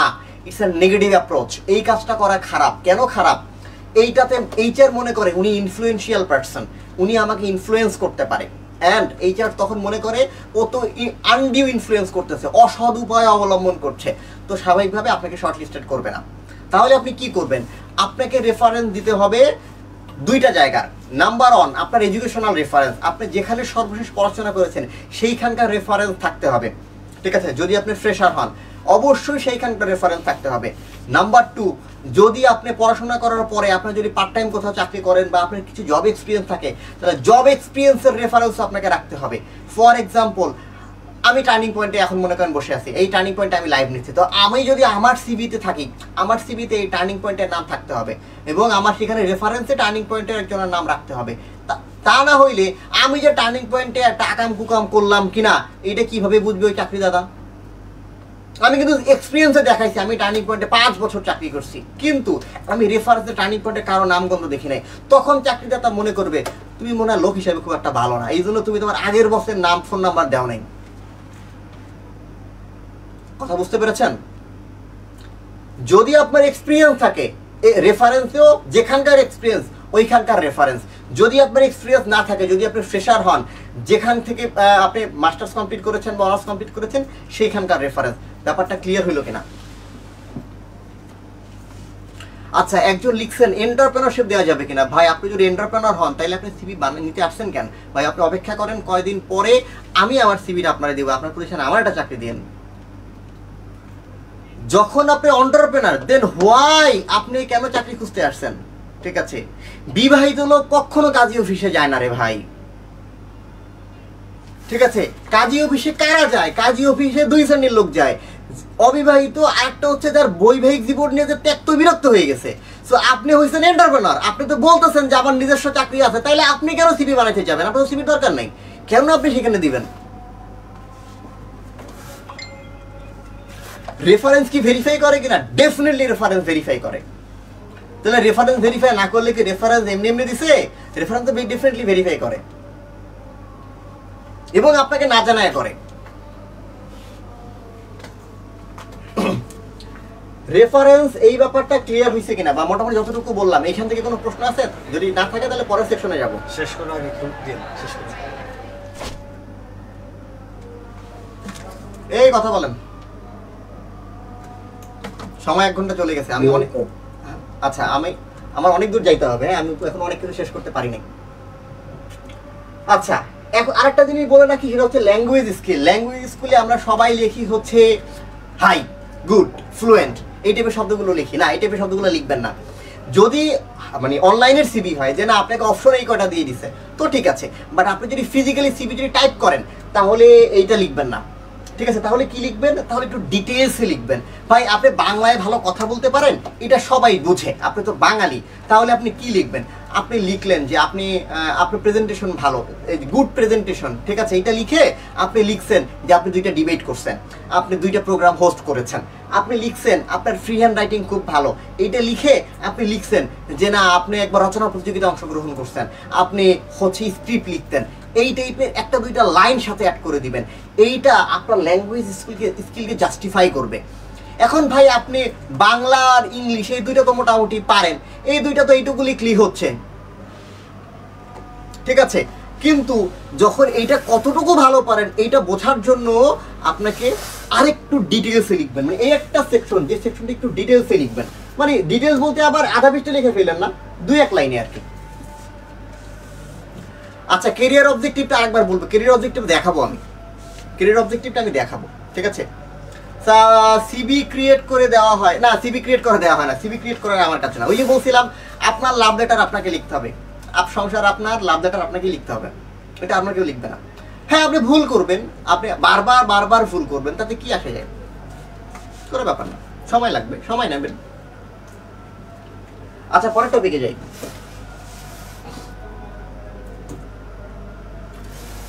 নাও ক্যারিয়ার অবজেক্টিভ, ওই যে প্রশ্নটা করেছিলেন যে ক্যারিয়ার অবজেক্টিভে আপনি কি লিখবেন। আচ্ছা, ক্যারিয়ার অবজেক্টিভের আগ পর্যন্ত আপনাদের কাছে ক্লিয়ার হইল কিনা? জি স্যার ক্লিয়ার। আচ্ছা, একটা প্রশ্ন বলছে স্যার, রেফারেন্সে তো অনেককে 2-3টা দিতে হয়, সেক্ষেত্রে ইউনিভার্সিটি আর কোথায় ইন্টার্নশিপ করছে সেখানে সুপারভাইজার রেফারেন্স দেওয়া যাবে কিনা? হ্যাঁ, ডেফিনেটলি। যদি 2-3টা দিতে হয় তখন আপনি সেটাই দিবেন, ঠিক আছে? 2-3টা হলে মিক্স করে দিবেন, একটা ইউনিভার্সিটি দিলেন, একটা যেখানে ইন্টার্নশিপ করছেন সেটা দিলেন, একটু মিক্স করে দিলেন, অথবা মনে করেন ইউনিভার্সিটি 2টা দিলেন, মানে মিক্স আপ করবেন। কিন্তু এর বাইরে আপনি এমন একটা কিছু দিচ্ছেন, রেফারেন্সে কিন্তু একটা রিলেশনশিপ থাকে। মনে করেন আপনার এক চাচা আছে যে একটা ভালো একটা ব্যাংকে জব করে, ভালো একটা কোম্পানিতে জব করে, আপনার একটা আত্মীয় আছে, কারণ তার রেফারেন্স আপনি দিচ্ছেন। What does it means? It means nothing, it's mean very immature, ঠিক আছে? এটা খুবই ইমেচিওর কথাবার্তা যে আপনি ওকে দিচ্ছেন। এই যে আমরা একটা মুভির কথা মনে পড়লো, আমি ওটা ভারী ভারী কথা বলে ফেলছি। মুভিতে মনে করো ইন্টারভিউতে এক মেয়েকে জিজ্ঞাসা করছে যে হচ্ছে মনে করো রাস্তায় 10টা টাকা পড়ে আছে এবং টাকার গায়ে খুব ময়লা, নর্দমায় পড়ে গেছে, ডাস্টবিনে পড়ে গেছে, অ্যান্ড মানে অ্যাক্টিং আর কি, হ্যাঁ অ্যাক্টিংয়ে বলছে যে তাহলে তুমি এবং তোমার আসলে 10টা টাকাই লাগবে, তোমার টাকা পয়সা নাই, তোমার 10 টাকা ছাড়া তুমি চলতে পারতেছো না, এখন ওই ড্রেন থেকে তুমি টাকাটা কিভাবে উঠাবা? তো মানে এই অ্যাক্টিং করে একটু দেখাও। তো ওই যে মেয়েটা ছিল সেই মেয়েটা বলছে আমি কেন টাকা উঠাবো, আমি আর আম্মুর কাছে যাবো, আম্মুর কাছে গিয়ে বলবো আম্মু আমাকে 10টা টাকা দাও, আম্মু আমাকে 10টা টাকা দিবে, সেই টাকা দিয়ে আমি কাজ করবো, দ্যাটস ইট। তো ব্যাপার যেটা হয়েছে, তো ফাইনালি সে হয়তো ইন্টারভিউতে টেকে নাই, কিন্তু এতে যেটা হয়েছে সেটা দেখেন, ওই যে এইটা হচ্ছে ওই যে আম্মুর কাছে যাওয়ার যে ব্যাপারটা না, সেম ব্যাপারটা হয় যখন আপনি আপনার কোনো রিলেটিভ, কোনো আত্মীয়কে রেফারেন্স বানাই দিচ্ছেন। মানে আপনার ওই রেফারেন্স, যদি আপনার আত্মীয়র যদি এতই যোগ্যতা থাকতো, সে যদি আপনাকে রেফারি করতে হবে, তাহলে তো সেই আপনাকে ইন্টারনালি চাকরি দিয়ে দিত, অথবা তার প্রতিষ্ঠানেই তো আপনার চাকরি হতো, তাহলে তো রেফারেন্স লাগতোই না।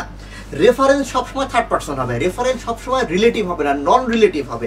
ফ্যামিলি তো নাই, নন রিলেটিভ। আচ্ছা, ওই যে আচ্ছা এসে আর একটা কথা বলি, অনেকে বলছেন না ভালো সিভির একটা ফরম্যাট দেন, সিভির কোনো ভালো ফরম্যাট হয় না। এটা নিয়ে আমি আরেকটা কথা বলবো, একদম বাণী, হ্যাঁ একটা বাণী। সেটা হচ্ছে দেখেন ভাই, আপনার চেহারা যদি সুন্দর হয়, আপনি যদি খুব সুন্দর করে কথা বলতে পারেন, আপনার প্রেজেন্টেশন যদি ভালো হয়, তাহলে আপনার গায়ের রং কেমন, ঠিক আছে, আপনি সকালবেলা ঘুম থেকে উঠছেন না ঘর মুইসা কাজ করে রান্নাঘর থেকে বেরোইছেন, এইটা আসলে খুব একটা ম্যাটার করে না। আপনাকে ভালোই লাগবে। যে দেখতে সুন্দর সে যে অবস্থাতেই থাকুক, ঠিক আছে, সে ঘামে ভেজা থাকুক, আর সে ড্রেন পরিষ্কার করে আসে থাকুক, বাসার কাজ করে থাকুক, বা খুব সেজে গুজে থাকুক, তাকে দেখতে ভালোই লাগবে। যার কথা সুন্দর তাকে যে কোনো সময় ভালো লাগবে। ইন দ্য সেম থিং, যার সিভি খুব প্রেজেন্টেবল, যার সিভিতে কিছু জিনিসপত্র আছে, যার সিভিতে কন্টেন্ট ভালো, যার সিভি লেখা ভালো, সে কোন ওয়েতে লিখেছে, কোন ফরম্যাটে লিখেছে, এটা আসলে ম্যাটার করে না।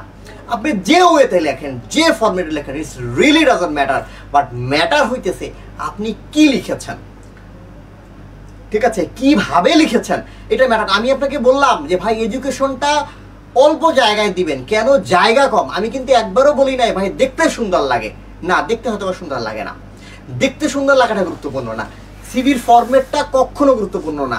সিভির ফরম্যাটের জন্য আপনাকে বাদ দিবে না, কখনো বাদ দিবে আপনি উল্টাপাল্টা কিছু লিখছেন বা যেটা লেখা দরকার সেটা লেখেন নাই। তার মানে যে কোনো একটা সিভির ফরম্যাট আপনার যেটা ভালো লাগছে, আপনার কাছে যেটা আই ক্যাচি মনে হয়েছে, আপনার কাছে যেটা ইজি মনে হয়েছে, সেটা রাখবেন। Got it?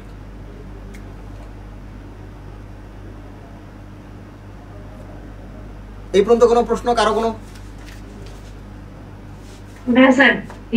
আচ্ছা, এখন আসেন ক্যারিয়ার অবজেক্টিভ বা ক্যারিয়ার সামারি। এবং আমি বলেছিলাম শুরুতেই যে এই একটা টপিক, যে টপিক আপনার চাকরিদাতা অবশ্যই পড়ে। উদাহরণ দিই, আমি লাভ লেটার নিয়ে কথা বলছিলাম, সেখান থেকে শুরু করব। দেখেন আমরা যখন, আচ্ছা আপনারা মানে আপনাদের এইরকম কেউ কি আছেন যারা হচ্ছে এরকম 2-4টা পাইছেন, ফিমেল রেটে বেশি পান, মানে কমনলি তো পাইছেন, মানে এরকম 2-1জন থাকলে আমার জন্য সুবিধা হয়, মানে এক্সপিরিয়েন্স আছে যে না আমি ছোটবেলায় পাইছি আর কি। এখন হয়তো বা মেসেঞ্জারে পাইছেন, এখন হয়তো সরাসরি কেউ লেখে না, বাট মেসেঞ্জারে আপনাকে আননোন কেউ একজন এরকম হঠাৎ করে একটা মেসেজ দিছে, এরকম পাইছেন না 2-1জন? দেখছো, লজ্জায় কেউ কথাই বলতে পারতেছে না। আচ্ছা যাই হোক, আপনারা যদি না বলতে চান ইটস ওকে, ব্যাপার না, ঠিক আছে। যেটা হয়েছে ওইখানে আপনি যখন দেখবেন যে ওইখানে একটা সম্বোধনের ব্যাপার থাকে, এই একদম শুরুতেই মনে করেন ওই যে প্রিয়, প্রিয়তমা, ঠিক আছে, সুহাসিনী, এরকম বিভিন্ন সম্বোধন দিয়ে আপনাকে ডাকবে। তো ব্যাপারটা হচ্ছে ওই যে সম্বোধনের যে জায়গাটা, ক্যারিয়ার সামারিটা হচ্ছে ওই সম্বোধনটা, ঠিক আছে। এবং এই যে আপনি বলতেছেন কেরিয়ার অবজেক্টিভ বা কেরিয়ার সামারি, এটা দিয়ে কি বোঝায়? এটা দিয়ে বেসিক্যালি বোঝায় হচ্ছে আপনি আপনার কেরিয়ারে কি হইতে চান, আপনি আপনার কেরিয়ারে কি করতে চান, এইটা বোঝায়। এখন মনে করেন আপনার একটা মেয়েকে ভালো লাগছে, এখন আপনি কি করছেন, আপনি ওই মেয়েটারে বিয়ে করতে চান, আপনি ওই মেয়েটা নিয়ে সংসার করতে চান, ভালো থাকতে চান, সুখে থাকতে চান। তো ফ্যাক্টর হইতেছে আপনি যদি প্রেমপত্রে লেখেন আমি তোমাকে নিয়ে ভালো থাকতে চাই, আমার বাসায় যদি তুমি থাকো তোমার তো ভালোই লাগবে, আমার একটু খুশি লাগবে, মেয়ে পড়বে? জিন্দেগিতেও পড়বে না। আপনি কি লিখছেন? আপনি লিখছেন আমি তোমাকে ভালো রাখবো, আমি তোমাকে রানীর মতো রাখবো, আমি তোমাকে খুব সাজায় গোছায় রাখবো, তোমার সকল কথা শুনবো। আপনি শোনেন আর না শোনেন, আপনি আসলে কার মতো করে লিখলেন? আপনি কি আপনার মনের কথা লিখছেন, নাকি আপনি যাকে লিখতেছেন তার মনের কথা আপনার মুখ দিয়ে বের করছেন? কোনটা? এই কথা বলেন।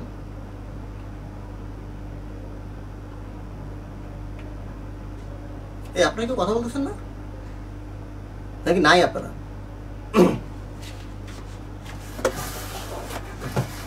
দেখছেন এই যে কথা বলতে এরা ভয় পাচ্ছে, আপনারা একটা কথা বলতে ভয় পেয়েছেন, তাহলে আপনারা কিভাবে হচ্ছে চাকরি করবেন? মোস্ট ইম্পর্টেন্ট আমি কিন্তু বিবাহিত, হ্যাঁ, আমার বউ দেখবে হয়তো বা লাইভ হোয়াটএভার। আচ্ছা, যেটা বলছিলাম, তো কেরিয়ার অবজেক্টিভের ব্যাপারটা মূলত একই রকম। আপনি এখানে এমন কিছু লিখবেন, আপনি এমন ভাবে লিখবেন যে প্রতিষ্ঠানে লিখছেন সে তো মনে করবে আরে আমি তো এটাই খুঁজতেছি, আমি তো এটাই খুঁজতেছি কেউ আমাকে বুঝবে, আমি তো এটাই খুঁজতেছি কেউ আমাকে ভালোবাসবে, আমি তো এটাই খুঁজতেছি কেউ আমার সাথে একটু ব্যালকনিতে চা খাবে। এই যে জিনিসগুলো যখন আমরা কল্পনা করি এবং এই জিনিসটা যখন কেউ আমার সামনে লেখে তখন কিন্তু আমার ওকে ভাল লাগে। আরে আরে তাই তো, কেউ যে আমাকে সিনেমা হলে নিয়ে যাবে। আপনি কি লিখছেন? আমি তোমাকে নিয়ে সিনেমা হলে যাবো। এখন ওই মেয়েও চিন্তা করছে আমার তো জীবনে স্বপ্ন ছিল, ঠিক আছে, আপনার জীবনে কিছু হোক বা না হোক আপনি মেয়ে হিসাবে কল্পনা করছেন আমার জীবনে একজন রাজপুত্র আসবে ঘোড়ায় চড়ে। আপনি ছেলে হিসাবে রাজপুত্র হয়েছেন কি হন নাই, আপনি লাভ লেটারে ঠিকই লিখছেন তোমাকে আমি ঘোড়ায় চড়ে নিয়ে যাব কল্পনার স্বর্গরাজ্যে। এই যে আপনি লিখছেন, ফ্যাক্ট হচ্ছে আপনি কিন্তু আপনার মনের কথা লেখেন নাই, আপনি লিখছেন আরেকজনের মনের কথা, এবং ওই কথাটা যখন ও পড়বে তখন মনে আরে আমি তো তোমারই খুঁজি, এতদিন কই ছিলা তুমি? Exactly, in the same thing, career summary বা career objective, same thing. Career summary বা career objective লেখার আগে প্রতিষ্ঠান নিয়ে একটু পড়বেন এবং আপনি চিন্তা করবেন আচ্ছা আমি যদি এই প্রতিষ্ঠানে হচ্ছে চাকরি করতাম তাইলে আমি কিরকম লোক পছন্দ করতাম, আপনি ওই রকম কিছু একটা লিখবেন। আপনার কি দরকার, আপনি চাকরি খুঁজতেছেন কিনা, আপনার কি করতে চান, আপনি কি কি করছেন, কিভাবে কি হবে, আপনি 10 বছর পরে নিজেকে কোথায় নিয়ে যাইতে চান, এই টাইপের জিনিস আমরা ইউজুয়ালি ক্যারিয়ার সামারিতে লিখি বা ক্যারিয়ার অবজেক্টিভে লিখি, যেটা পুরাই ফালতু একটা জিনিস। কারণ হচ্ছে এইটা লেখার পরে আমি তো চাকরিদাতা, আমি খুঁজতেছি, ঠিক আছে একজন লোক। এখন আপনি লিখছেন আপনার 10 বছর পরে একটা ব্যাংকের ম্যানেজার হবেন, আর ম্যানেজার তো আমি নিজে, তো আমি যদি করি ও তুমি ব্যাংকের ম্যানেজার হবা তাহলে তো 10 বছর পরে আমার চাকরি থাকবে না, তোমার তুমি আগেই বাদ দিয়ে দিব, তোমার আমি কেন নিব? কথা ঠিক কিনা? ঠিক, তাই না? তার মানে হচ্ছে আপনি কি হইতে চান, আপনি কি কি করছেন। আপনি বলছেন আমি খুব ডাইনামিক ছিলাম, আমি খুব স্মার্ট ছিলাম। এখন যে চাকরিদাতা সে বলতেছে তুমি ডাইনামিক স্মার্ট, তো আমার কি আসে যাবে? আমার প্রতিষ্ঠানে তো ডাইনামিক লোক দরকার না, আমার প্রতিষ্ঠানে লোক দরকার যে খালি বলবে ইয়েস স্যার, আপনার তো নিবা না। তার মানে হচ্ছে আপনি কি কি করছেন, আপনি কি কি মানে করবেন এগুলো দরকার নাই। আপনি চিন্তা করেন আচ্ছা ঠিক আছে আমি অ্যাপ্লাই করছি ক্যাশে, তাইলে আপনি কি লিখবেন? আপনি লিখবেন, মনে করেন আপনি অ্যাপ্লাই করছেন ক্যাশে, আপনি লিখবেন আমি খুব ফোকাসড, আমি খুব একটানা অনেক সময় কাজ করতে পারি, এটা আমি পছন্দ করি, আমি চাই এক জায়গাতে ফোকাস দিয়ে একটা ক্যারিয়ার খুঁজবো। তখন সে চাকরিদাতা মনে করো ও আচ্ছা তুমি তো এক জায়গায় অনেকক্ষণ মনোযোগ দিয়ে কাজ করতে পারো, তোমারই তো আমার ক্যাশের জন্য দরকার, যে তিরিং ফিরিং করে লাভ দেয় তোরে আমার ক্যাশে নিব না। কথা ঠিক আছে কিনা?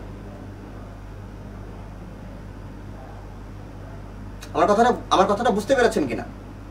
জি জি স্যার বুঝতে পেরেছি। আবার মনে করেন আপনি লিখছেন আমি নিজেকে খুব বড় কিছু করতে চাই, এবং যে বড় কিছু খুঁজতেছেন আপনি তো অ্যাপ্লাই করছেন ছোট পোস্টে, আপনি লিখছেন আপনি অনেক বড় কিছু হবেন, আপনি বিশাল একটা ক্যারিয়ার করতে চান, আপনি খুব অ্যাম্বিশাস হইতে পারেন, ঘটনা সত্য হইতে পারে, কিন্তু ওই লোকে তো মনে করবে ও আচ্ছা তুমি বড় কিছু হবা, তার মানে কি তুমি 2 বছর পর আমার চাকরিটা করবা না, 6 মাস পরে তুমি চাকরি ছেড়ে ভাগবা, কারণ তোমার উচ্চাকাঙ্ক্ষা তো অনেক বেশি, তোমার কোয়ালিটিও ভালো।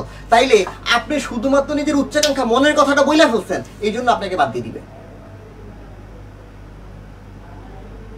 ঠিক আছে? তো এই কাজগুলো করবেন না। দেখেন এখানে কি কি আমি দু একটা স্যাম্পল দিছি যে আপনি এইরকম কিছু একটা লেখেন, ঠিক আছে? মোটিভেটেড হইছেন, ডিটেল ওরিয়েন্টেড, আপনি seeking A career in the banking sector, আপনি ব্যাংকিং সেক্টরে ক্যারিয়ার খুঁজতেছেন।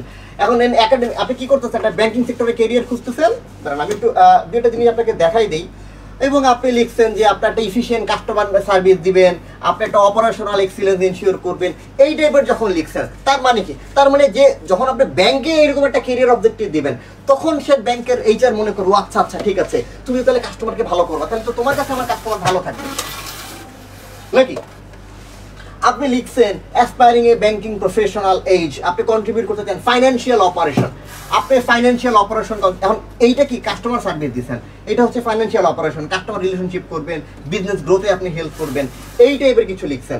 আপনি লিখছেন এই যে two obtain an entry level position, আপনি যদি এন্ট্রি লেভেল পজিশনে অ্যাপ্লাই করতে চান তখন আপনি এটা লিখবেন। কিন্তু আপনি যদি ম্যানেজমেন্ট ট্রেনিতে অ্যাপ্লাই করছেন, অ্যান্ড ম্যানেজমেন্ট ট্রেনি থেকে যদি এই ক্যারিয়ার অবজেক্টিভ দেন, তাহলে তো আপনাকে বাদ দিয়ে দিবে, কারণ ম্যানেজমেন্ট ট্রেনি তো ওই রকম এন্ট্রি লেভেল না। এই যে দারুণ একটা কথা বলছেন, মৃন্ময়ী মাটি লিখছেন, তার মানে কি প্রত্যেকটা পোস্টের জন্য আলাদা আলাদা ক্যারিয়ার অবজেক্টিভ। এক্স্যাক্টলি, প্রত্যেকটা পোস্টের জন্য আলাদা আলাদা ক্যারিয়ার অবজেক্টিভ। যতবার অ্যাপ্লাই করবেন ততবার ক্যারিয়ার অবজেক্টিভ চেঞ্জ হয়ে যাবে। কারণ মনে করেন যে ছেলে ক্যারেক্টারলেস, ও যদি 20টা প্রেম করে, ও 20টা মেয়েরই এই কথা বলে, তুমি আমার জীবনের প্রথম প্রেম, নাকি বলে তোমার আগে আরো 7টা প্রেম করে আসছি, তুমি 8 নাম্বার, এটা বলে নাকি কোন ছেলে?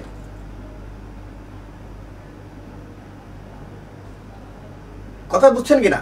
একদম রিয়েল লাইফ এক্সপিরিয়েন্স। হ্যাঁ জি স্যার বুঝছি। তো আপনিও সেইভাবে লিখতেছেন, আপনি এখানে লিখতেছেন হ্যাঁ আমি তো, এবং আপনি সোজা কথা আপনি এমন কিছু লিখছেন যেটা দেখে চাকরিদাতা মনে করবে হ্যাঁ তোমার মতো একটা লোকই তো আমি খুঁজি, কই ছিলা, এরকম কিছু একটা লেখে। তার মানে নিজেকে চাকরিদাতার পয়েন্ট অফ ভিউতে নিয়ে যাবেন, চাকরিদাতার জায়গায় বসাইয়া আপনারা চিন্তা করবেন আমি যে লোকটারে খুঁজতেছি ওর কি কি কোয়ালিটি থাকা উচিত, ওই জিনিসগুলো আপনি এখানে ঢুকাবেন। আপনি একটা চ্যালেঞ্জিং রোল খুঁজতেছেন, আপনি এগুলো কিছু ডেমো দেওয়া আছে, চাইলে এই ধরনের কিছু আপনি আপনার সিভিতে দিতে পারেন। ক্যারিয়ার অবজেক্টিভ নিয়ে কিছু প্রশ্ন ছিল, অনেকজনে বলছিলেন, আশাবাদী সেই প্রশ্নগুলো সমাধান হয়ে গেছে। যে আপনি বলছেন আপনি একটা ফ্রেশ গ্রাজুয়েট হবেন, বিজনেস অ্যাডমিনিস্ট্রেশন নিয়ে পড়াশোনা করছেন, আপনি একটা ইন্টিগ্রিটি নিয়ে কাজ করবেন, ব্যাংকিং ক্যারিয়ার বানাবেন, ঠিক আছে? To secure a position in the progressive bank, ঠিক আছে? একটা প্রোগ্রেসিভ ব্যাংকে যাবেন, আপনি এখানে লার্নিং করবেন, গ্রোথ করবেন, কন্ট্রিবিউট করবেন, এই টাইপের কিছু একটা লিখবেন। আচ্ছা এখন আসেন, এত কিছু তো লিখবেন, এখন আসেন কি কি লিখবেন না, কি কি বাদ দিবেন। আচ্ছা এখন পর্যন্ত কি কোনো প্রশ্ন আছে আপনাদের? না স্যার। আচ্ছা আরেকটা জিনিস একটু আমি ব্যক্তিগতভাবে জানতে চাই, সেটা হচ্ছে আমি সবসময় চেষ্টা করি কিছু ভ্যালু এডিশন করার জন্য। তো আপনাদের কাছে এখন মতো যারা আছেন, মানে কিছু নতুন জিনিস আসলো কিনা, বা নতুন কিছু জিনিস মাথায় ক্লিক করলো কিনা? জি স্যার, কিছু প্যাটার্ন এখন বুঝতে পারছি যে চেঞ্জ করা বাধ্যতামূলক। আচ্ছা ধন্যবাদ। এখন আসেন আর কিছু জিনিস দেখেন, সেটা হচ্ছে ডন্ট। ডন্ট মানে হচ্ছে যে জিনিসগুলা সিভিতে দেয়া যাবে না, সিভিতে দিলে আপনি বাদ, সেটা হার্ড কপি হোক সফট কপি কোথাও। নাম্বার 1 সেটা হচ্ছে পার্সোনাল রেফারেন্স। পার্সোনাল কোনো রেফারেন্স নাই, CV is not a personal রেফারেন্সের ব্যাপার। এইটা বিয়ের সময় বায়োডাটাতে দিবেন পার্সোনাল রেফারেন্স, কারণ আপনার আত্মীয় স্বজনের কাছে খোঁজ নিবে আপনার ক্যারেক্টার কেমন, ঠিক আছে? সিভিতে সেরকম কিছু না, সিভিতে আপনি যাদের সাথে কাজ করছেন তাদের কাছ থেকে খোঁজ নিবে, তো তাদের রেফারেন্স দিতে হবে। ব্যক্তিগত ফ্যামিলির রেফারেন্স, আত্মীয় স্বজনের রেফারেন্স দিবেন না। কমন ফরম্যাট, আমরা কমন ফরম্যাট নিয়ে কথাবার্তা কিছুটা অলরেডি বলে ফেলেছি। সিভিতে কমন যে সকল ফরম্যাট আছে সেই সকল ফরম্যাট দিবেন না। সেই সাথে সিভিতে যদি কালার সিভি হয়, ঠিক আছে, এমন কোনো মিক্স আপ কালার, খুবই কালার মানে একদম মানে অনেকগুলো কালারের মিক্সচার, রংধনুর মতো হয়ে গেছে, এইরকমটা দিবেন না। সিবি একটা দুইটা কালার রাখেন, ইটস ওকে, সিবিতে একটা দুইটা কালার দেয়া যায়, ঠিক আছে, বাট এমন কোনো কালার দিবেন না যেইটা মানে সিবিটাকে ওই লেখার থেকে কালার বেশি হাইলাইটেড হয়ে গেছে, এরকম কিছু না। সিবির কালার আপনি মনে করেন, যেমন আমার নিজের সিবিতে আমার কালার আছে, মনে করেন ব্লু আছে আমার সিবিতে, স্কাই ব্লু আছে, ঠিক আছে, একটু হালকা মনে হয় আপনার ওই যে পেস্ট কালার টাইপের একটু কালার আছে, মানে 2-3টা কালার আমার সিবিতেও আছে, বাট এটা মানে এরকমটা না যে একদম অতিরঞ্জিত হয়ে গেছে বা একদম বিশ্রী হয়ে গেছে, যাতে দেখতে ভালো লাগে আর কি। হ্যাঁ, মানে এমন কোনো কালার দিবেন যেটা মোটামুটি দেখতে ভালো লাগে। আর একটা কাজ করতে হবে, এটা জিনিস মাথায় রাখবেন, খুব ইম্পর্টেন্টলি মাথায় রাখবেন। যদি আপনারা কালার প্রিন্ট মানে কালার ব্যবহার করেন সিবিতে, তাহলে একটা জিনিস খুবই গুরুত্ব সহকারে মাথায় রাখবেন, সেইটা হচ্ছে ব্যাংকের বা বিভিন্ন চাকরির প্রতিষ্ঠানে সিবি যে তারা প্রিন্ট করে দেখে, তারা কিন্তু কালার প্রিন্ট দেখে না, তারা দেখে সাদা কালো। কারণ কর্পোরেট হাউসগুলোতে যেখানে চাকরি হয়, যেখানে চাকরি করবেন, কোথাও কালার প্রিন্টার নাই, প্রিন্টার সবসময় সাদা কালো। তার মানে হচ্ছে আপনাকে নিয়ে যাইতে হয়েছে হার্ড কপি, আপনি কালার প্রিন্ট ছবি নিয়ে গেছেন। আপনাকে যদি মেইল করতে বলে আপনি কালার প্রিন্ট সিবি মেইল করছেন, ঠিক আছে। আপনি যখন ওই যে পোর্টালে অনেক সময় সিবি দেওয়া যায়, বিডি জবসে যে সিবি আপনি দিছেন, বিডি জবসের সিবিটা আপনি কালার প্রিন্টই দিছেন। বাট ফ্যাক্ট হচ্ছে আপনি যে কালার প্রিন্ট সিবিটা দিছেন, আপনি এমন কালার ইউজ করছেন, ওই কালার যখন সাদা কালো হবে তখন এত বিশ্রী লাগছে, ওইটা রিডেবল নাই। আপনি এমন একটা ব্যাকগ্রাউন্ড দিয়ে এমন কিছু ভারী কালার, ডিপ কালার দিছেন, কালার দেওয়ার পর ওইটাকে যখন প্রিন্ট হয়েছে, চাকরিদাতার প্রিন্টারের কালি অর্ধেক চলে গেছে। এই কাজ করা যাবে না। আপনাকে এমন কালার ব্যবহার করতে হবে যে কালার প্রিন্টেও ভাল লাগে, সাদা কালোতেও ভাল লাগে। আচ্ছা, একজন প্রশ্ন করছেন একটা রেফারেন্স দিলে হবে নাকি একটার বেশি দিতে হবে? এটা ডিপেন্ড করে, ঠিক আছে। ইউজুয়ালি দুইটা রেফারেন্স দিতে হয়, বাট যদি রেফারেন্স দুইটা থাকে তাহলে দুইটা দিবেন। আর কোনো ক্ষেত্রে যদি পোর্টালের কথা বলেন, পোর্টালে ম্যাক্সিমাম ক্ষেত্রে দুইটা থাকে, বা যদি এখন একটা থাকে, যদি দুইটার অপশনই না থাকে তাহলে দুইটা দেওয়ার দরকার নেই, বাট কমনলি দুইটা দিবেন। দুইটা রেফারেন্স থাকা ভালো, ঠিক আছে। এখন হইতে পারে যে দুইটাই আপনি ইউনিভার্সিটি টিচারের রেফারেন্স দিচ্ছেন, কোনো ব্যাপার না, দিচ্ছেন, ঠিক আছে। মানে ইউজুয়ালি দুইটা রেফারেন্স। তার মানে এই ছবির যে কালার, এই ব্যাপারটা তো বোঝা গেছে আশাবাদী, যে এমন কালার হবে, যেমন এইটারে যদি আপনি প্রিন্ট মারেন তাহলে দেখবেন এই যে মানুষটা আছে এর এখানে কিন্তু একটা বিশ্রী রকম কালি পরে একদম ঘোলা হয়ে যাবে। তো এই রকম কালার তো আপনি সিবিতে দিতে পারবেন না। একটু আগে আমি একটা ফরম্যাট দেখাইছিলাম না, ওইটাকেও তো আপনি মানে কালার প্রিন্ট করতে পারবেন না, মানে সাদা কালো প্রিন্ট করতে পারবেন না, দেখবেন প্রচুর কালি খরচ হবে। তখন কি করবে? তখন বাদ দিয়ে দিবে। আচ্ছা, এরপরে একটা জিনিস আসেন, এই কাজটা আমরা কমনলি এই কাজটা করি, এবং এইটা করা খুবই ইমেচিউর একটা কাজ, এবং আপনার সেফটি সিকিউরিটি ইস্যুস ক্রিয়েট করে, এবং এই ধরনের কাজ করলে আপনি ঝামেলায় পড়বেন। ফার্স্ট সেটা হচ্ছে মোর পার্সোনাল ইনফরমেশন। আপনি খুব পার্সোনাল ইনফরমেশন দিয়েছেন। কিরকম দিয়েছেন? আপনি লিখছেন আপনার হাইট কত, আপনার ওয়েট কত, আপনি হিন্দু না মুসলিম, আপনি কোন জাতের, মনে করেন যদি মুসলিম হন আপনি শিয়া না সুন্নি, হিন্দু হইলে আপনি কোন গোত্রের সেটা উল্লেখ করছেন। তারপরে মনে করেন আপনি লিখছেন আপনি ম্যারিড না আনম্যারিড, আপনি লিখছেন আপনার বোন নাম কি, তারপরে মনে করেন আপনি আপনার এনআইডি নাম্বার দিচ্ছেন, ডেট অফ বার্থ দিচ্ছেন, ঠিক আছে। আবার আরও অনেক সময় আমরা ব্যক্তিগত ডিটেলসও লিখি, কিছু ব্লাড গ্রুপ দিচ্ছেন, এগুলো আমরা লিখি না, কমনলি লিখি কিনা?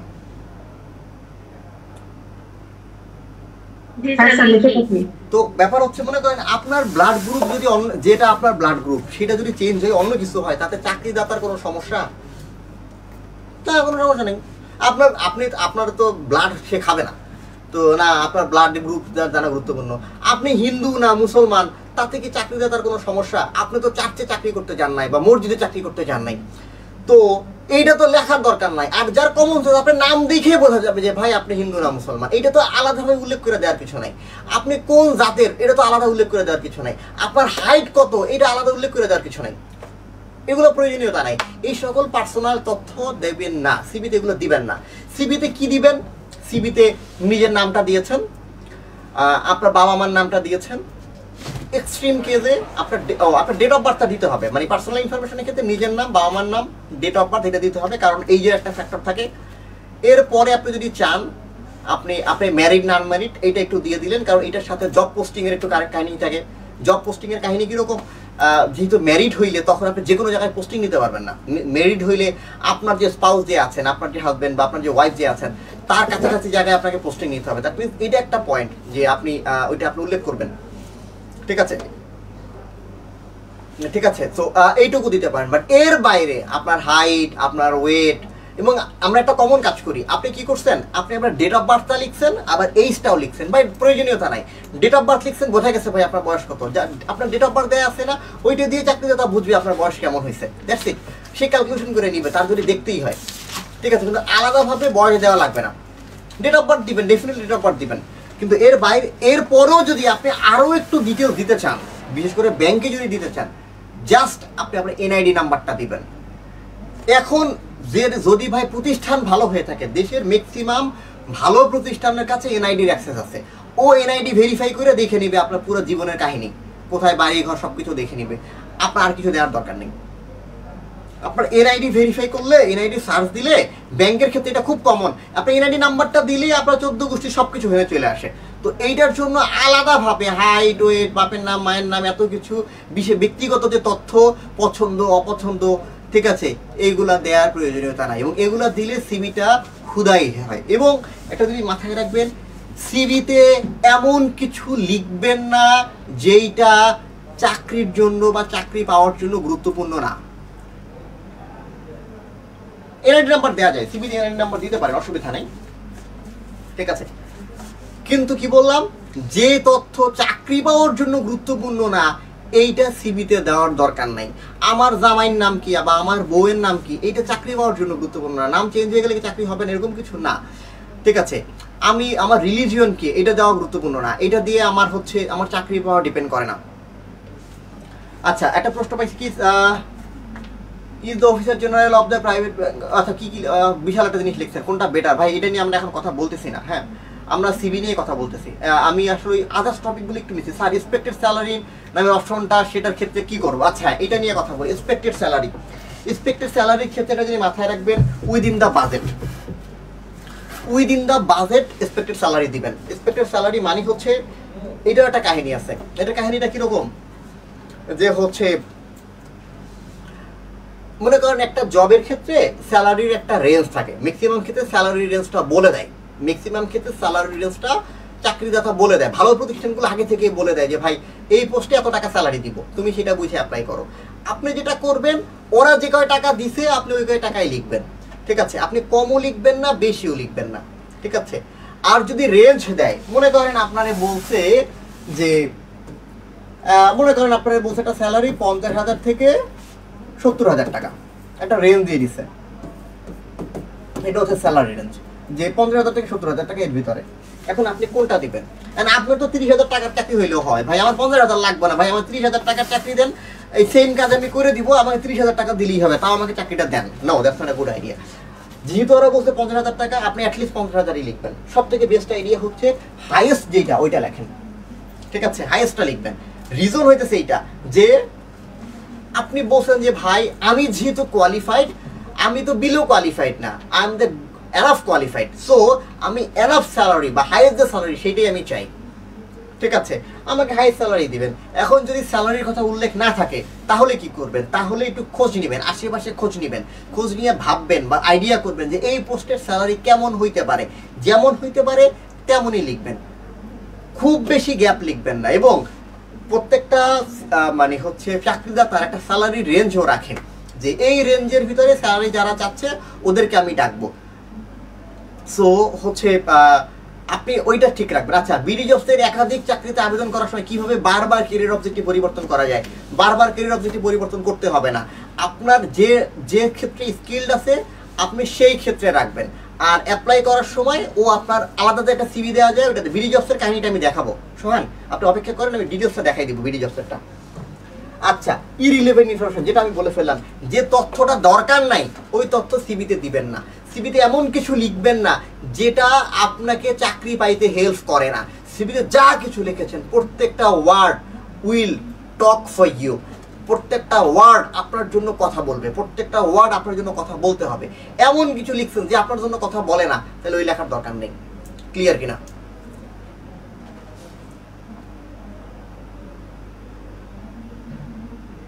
এই কথা বলেন, জিনিসগুলো বুঝছেন কিনা?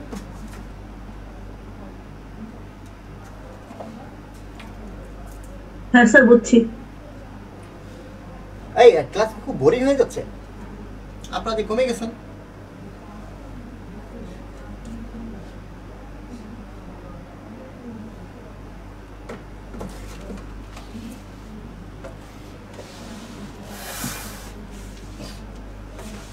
আচ্ছা দেখেন এইখানে একটা জিনিস হচ্ছে আমি আগে দেখানো উচিত ছিল, বাট আমি যে এখন দেখা দিচ্ছি সেটা হচ্ছে কিওয়ার্ড। ওই যে একজন বলেছিলেন না যে ভাই এটা কি এপিআই দিয়া মানে অনলাইনে সিভিটা সর্টিং করে কিনা, এখন আসলে সিভি সর্টিংটা কিভাবে করে সেটা থেকে। সিভি সর্টিং করার ক্ষেত্রে বেশ কিছু কিওয়ার্ড আপনাকে রাখেন, সেটা হচ্ছে আপনি কি কি মানে অনেক ক্ষেত্রে বিশেষ করে অনলাইনে যখন সর্টিং হয় বা টিচার মানে যারা চাকরিটা দাতা সে আসলে কিছু কিছু শব্দ খোঁজে যে এই সকল শব্দ ওই সিভিতে আছে কিনা, এবং বিশেষ করে এআই দিয়ে যখন সিভি সর্টিং করা হয় বা অনলাইনে যখন সিভি সর্টিং হয়, বিশেষ করে বাংলাদেশ প্রাইভেট ব্যাঙ্কগুলোর ক্ষেত্রে সিভি সর্টিংটা যেখানে হয় সেখানে তারা সিভির ভিতরে কিছু কিছু শব্দ খোঁজে। ওই শব্দগুলো আপনার সিভিতে আছে কিনা এটা গুরুত্বপূর্ণ। যদি ওই শব্দগুলো আপনার সিভিতে না থাকে তাহলে আপনার সিভিটা শর্টলিস্টেড হবে না। তো আপনাকে সিভিতে ওই সকল শব্দগুলো রাখতে হবে। যেমন মনে করেন আমি দেখাই দিচ্ছি যে আপনি যদি হচ্ছে যে কোর ব্যাংকিং অপারেশন যদি আপনার কেরিয়ার আপনি যে পোস্টে অ্যাপ্লাই করতেছেন সেটা যদি কোর ব্যাংকিং হয় তাহলে আপনার কি কি কিওয়ার্ড লাগবে, সেখানে আপনার লাগবে হচ্ছে আপনি লিখছেন core banking, accounting operation, cash transaction, deposit, fund transfer, daily transaction, remittance operation, trailer support, এই সকল কথাবার্তাগুলো আপনি যখন কোর ব্যাংকিং অপারেশনে যখন অ্যাপ্লাই করবেন, যদি আপনি দেখবেন না চাকরিটা বিভিন্ন রকম পোস্ট হয়তো ব্যাংকের ক্ষেত্রে যে ধরনের পোস্ট যে ধরনের প্রতিষ্ঠান, যদি চাকরিটার ডেজিগনেশনটা এইটা হয় তাহলে এই টাইপের কোনো ওয়ার্ড বা এই ধরনের কোনো ওয়ার্ড আপনার কেরিয়ার অবজেক্টিভে থাকবে, আপনার সিভিতে কোনো না কোনো জায়গায় থাকবে, রাখতে হবে, তাহলে আপনার সিভিটা শর্টলিস্টেড হবে। বোঝা গেল কি? একই রকম ভাবে আপনার যদি হয় যে আপনি ফাইন্যান্স বা অ্যানালিটিক্যাল কোনো কাজে অ্যাপ্লাই করছেন, ফাইন্যান্স বা অ্যাকাউন্টিং টাইপের কোনো কাজের জন্য অ্যাপ্লাই করছেন, ব্যাংকে না অন্য কোথাও অ্যাপ্লাই করেছেন বা ব্যাংকেই করেছেন, তখন আপনাকে এই ধরনের কিছু শব্দ থাকতে হবে। MS Excel, MS Word, account reconciliation, analytical skill, problem solving, time management, basic accounting, এই টাইপের কিছু ওয়ার্ড আপনার কেরিয়ার অবজেক্টিভে আপনি রাখবেন। আপনার ওই যে আপনার যে আদার্স যে স্কিলগুলো ওইখানে আপনি কোনো না কোনো রাখবেন। এবং আপনি ওই যে অ্যাচিভমেন্ট বলছেন, আপনি যে ট্রেনিং লিখছেন, এখন আপনার মনে করেন আমার মনে করেন রোভার স্কাউটের ট্রেনিং আছে আমার নিজের, আমি রোভার স্কাউটের ট্রেনিং নিছি, আর আমার ব্যাংকে কি এটা লাগবে আমি রোভার স্কাউটের ট্রেনিং নিছি? না, এটা লাগবে না। তাহলে আমি এটা কোথায় লিখবো? আমি রোভার স্কাউটের ট্রেনিং নিছি এইটা আমি লিখবো যখন আমি ফিল্ড লেভেলে কোনো জবের জন্য অ্যাপ্লাই করব। এখন আমি যদি মনে করেন হচ্ছে ওই যে কি মানে ফিল্ড অফিসারে অ্যাপ্লাই করি, তখন আমি লিখবো যে হ্যাঁ আমার রোভার স্কাউটের স্কিল ছিল, কারণ সেখানে কি হয়েছে, সেখানে আমি হাইকিং করছি, সেখানে আমি জাম্পিং করছি, সেখানে আমি হয়তো বা ক্লাইম্বিং করছি, এই জিনিসগুলো তখন লাগবে। আপনি ফাইন্যান্স অ্যাকাউন্টিংয়ে অ্যাপ্লাই করছেন, তখন আপনার এই ধরনের ওয়ার্ডগুলো আপনার কেরিয়ার অবজেক্টিভে রাখবেন। আপনি যদি আপনি যদি কাস্টমার সার্ভিস এই টাইপের কোনো কাজ করেন, কাজের জন্য অ্যাপ্লাই করেন, তখন এই যে শব্দগুলো দেওয়া আছে এই ধরনের কোনো শব্দ বা এই ওয়ার্ডগুলো আপনার সিভিতে থাকবে। আপনার এক্সপিরিয়েন্সটা এই ধরনের জিনিসগুলো দিয়ে সাজাবেন। আপনি আপনার হচ্ছে ইন্টার্নশিপে কি কি করছেন সেটা এই ধরনের কিছু জিনিস দিয়ে সাজাবেন। আপনি আপনার মনে করেন এক্সট্রা কারিকুলাম অ্যাক্টিভিটিস, মনে করেন আপনি এক্সট্রা কারিকুলাম অ্যাক্টিভিটিসে অনেক কিছু করছেন, কারণ এক্সট্রা কারিকুলাম অ্যাক্টিভিটিসে মনে করেন আপনি একটা ক্লাব করছেন, এখন ক্লাবের ক্ষেত্রে আপনি ফাইন্যান্সও দেখছেন, ক্লাবের ক্ষেত্রে আপনি কাস্টমার সার্ভিসও দেখছেন, ক্লাবের ক্ষেত্রে আপনি কাস্টমার ম্যানেজমেন্টও করছেন। এখন আপনি কোনটা লিখবেন? আপনি ওইটাই লিখবেন যেইটা আপনার চাকরির সাথে যায়। ঠিক আছে? আপনি যদি যে কেরিয়ার ওরিয়েন্টেড মানে কমন একদম কমন কথাবার্তা, যেটা হচ্ছে স্যার আমি তো কমন কথাবার্তা আমি কোনোটাই করি নাই, তখন এই ধরনের শব্দগুলো লিখতে হবে কমন ফরম্যাট। ওই যে বলছিলেন না বিডি জবসে কি করবেন, বিডি জবসের কেরিয়ার অবজেক্টিভে এই ধরনের শব্দগুলো আপনি রাখবেন। কি রাখবেন? Performance excellence, customer centric approach, career development, team contribution, operational efficiency, organisational growth, এই টাইপের কথাবার্তাগুলো আপনার কেরিয়ার অবজেক্টিভে বা সিভির কোথাও না কোথাও চিপায় চাপায় ঢুকাই দিতে হবে। কারণ যখন সিভিটা অনলাইনে সর্টিং হবে এই টাইপের এই শব্দগুলোই না, এক্স্যাক্টলি এইটা এমনটা না, বাট এই ধরনের শব্দগুলো দিয়েও সার্চ করবে যে কারণ সিভিতে এই ধরনের শব্দগুলো আছে কিনা। আচ্ছা, এরপরে সফট স্কিল, এই সফট স্কিলটা এটা রাখবেন, এটা সবসময় রাখবেন। কমনলি সফট স্কিল আমাদের লাগে, যেমন আপনি লিখছেন এই সফট স্কিলগুলো কোথায় থাকবে? আদার্স স্কিল যখন আছে সফট স্কিল আপনি কি লিখছেন? আপনি quick learner, result oriented, self motivated, critical thinking, ethical conduct. তাহলে আপনি যদি বলেন যে I have some soft skill বইলা আপনি এগুলো লিখে দিয়েছেন, না এমনটা না, এইটা আপনি কেরিয়ার অবজেক্টিভে ঢুকাই দিবেন, এইটা আপনার আদার্স মনে করেন স্কিলে ঢুকাই দিবেন, এইটা আপনার ট্রেনিংয়ে ঢুকাই দিবেন, এইটা আপনার অ্যাচিভমেন্টে ঢুকাই দিবেন। আপনি অ্যাচিভমেন্টে লিখছেন যে আমার একটা হচ্ছে কি আপনি মনে করেন লিখছেন যে আমার হচ্ছে আমি যদি বলি যে আপনার একটা মানে লার্নিং মাইন্ডসেট আছে, আপনি একটা কেস কম্পিটিশন করছেন, কিভাবে করছেন? কুইক লার্নিং এর মাধ্যমে, যে I have solve a case competition with quick learning, অথবা with ethical conduct, with ethical conduct I have participate in a business competition, ওই যে ইথিক্যাল কন্ডাক্টটা কিন্তু আপনি ঢুকাই দিচ্ছেন, আপনি লিখছেন অন্য একটা শব্দ একটা ভিতরে ঢুকাই দিচ্ছেন, অন্য একটা ওয়ার্ড ঢুকাই দিচ্ছেন। এই কাজগুলো যখন আপনি করবেন তখন সিভিটা যখন এআই তে শর্ট লিস্টেড করে তখন এই সকল শব্দ দিয়ে খোঁজে যে শব্দগুলো আছে কিনা। একজন লিখছেন যে এমটিওর জন্য কি লিখবেন, এমটিওর জন্য হচ্ছে একটা ট্রেনিং এর কাজ, মানে এটা কি বলে, মানে এটা একটা সিনিয়র লেভেলের কাজ। তো আপনি এই ধরনের শব্দ লিখবেন যে career oriented keyword, career oriented কিওয়ার্ডগুলো ঢুকাবেন, customer centric approach, career development, professional, এই টাইপের শব্দগুলো আপনি এখানে ঢুকাবেন। ব্যাপারটা বোঝা গেল কিনা? জি স্যার, ক্লিয়ার। ঠিক আছে, এখন কি আপনাদের কাছে আমরা একদম শেষের দিকে চলে আসছি, সময় মনে হয় খুব বেশি নাই। ঠিক আছে, এখন কি আপনাদের কাছে আমি শেষে হয়তো আপনাদের কাছ থেকে 10 মিনিট সময় নিব যে আপনাদের যদি কোনো কোশ্চেন থাকে, বাট মোটামুটি একটা আইডিয়া পেয়েছেন কিনা যে আসলে একটা সিভিতে কি কি জিনিস লাগবে বা কিভাবে থাকবে, মানে একটা ওভারঅল আইডিয়া হয়েছে কিনা? জি স্যার, বুঝতে পেরেছি। স্যার আরেকটা কথা বললেন সিগনেচারের কথা, ওইটা কোথায় লিখলে ভালো হবে বললেন, ওটা একটু ক্লিয়ার করলে ভালো হতো। ওকে, সেটা আমি আপনাকে বলে দিই। দেখেন, এটা আমাদের দেশে খুব একটা প্র্যাকটিস হয় না, বাট আপনারা রাখবেন। বিশেষ করে যদি আপনাকে কেউ বলে যে হার্ড কপি সিভি নিয়ে আসো, বা হচ্ছে আপনাকে যদি সিভি জমা দিতে বলে, ঠিক আছে, তাহলে অবশ্যই অবশ্যই একটা আপনার কি বলে কভার লেটার নিয়ে যাবেন। একটা কভার লেটার পাওয়া যায়, কভার লেটার পাওয়া যায় মানে হচ্ছে 1 পেজের একটা কভার লেটার হয়। ইউজুয়ালি কভার লেটারটা আমি আগে পুরো কাহিনীটা বলি, তাহলে বুঝতে সুবিধা হবে। মনে করেন আপনি একটা সিভি পাঠাইতেছেন, ইমেল করে আপনি সিভি পাঠাবেন।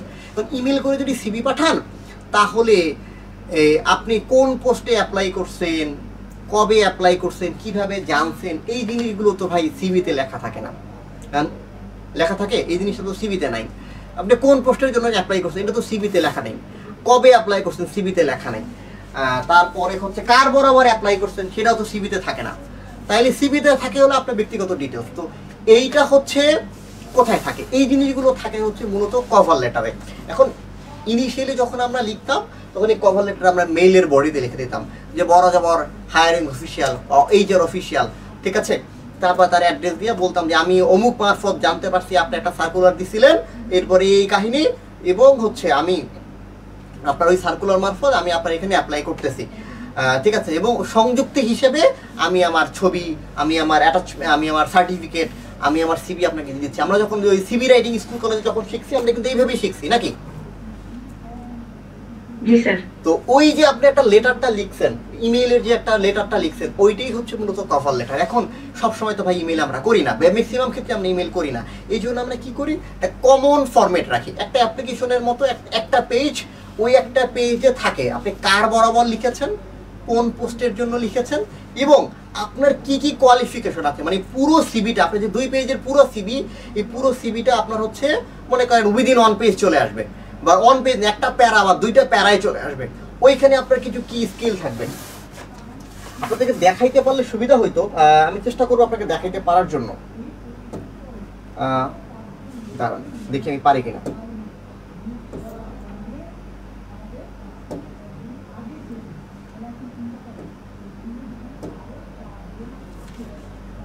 আচ্ছা, আমাকে একটু সময় দিবেন, দেখি আমি চেষ্টা করি যে আপনাকে এই কভার লেটারটার ব্যাপারটা একটু আইডিয়া দেওয়ার জন্য, দেখি সম্ভব হয় কিনা।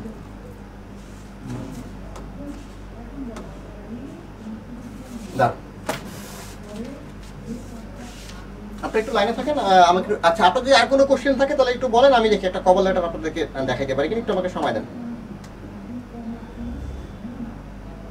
আপনার যদি এই ব্যাপারে আর কোনো ইস্যুস থেকে থাকে তাহলে সেটা একটু বলে ফেলেন, সেটা একটু শেয়ার করে ফেলেন। আচ্ছা, আর কিছু আপনাদের কোশ্চেনগুলো নিয়ে নিব। না স্যার, ক্লিয়ার। আর হ্যাঁ, আমার এই গ্রুপের মানে ছেলেরা কোথায়, খালি দেখলাম মেয়েরাই কথা বললেন আপনারা।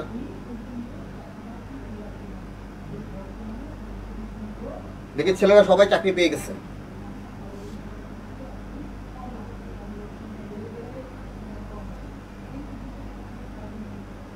আচ্ছা, আমি একটা মোটামুটি একটা ফরম্যাট পেয়েছি, যদিও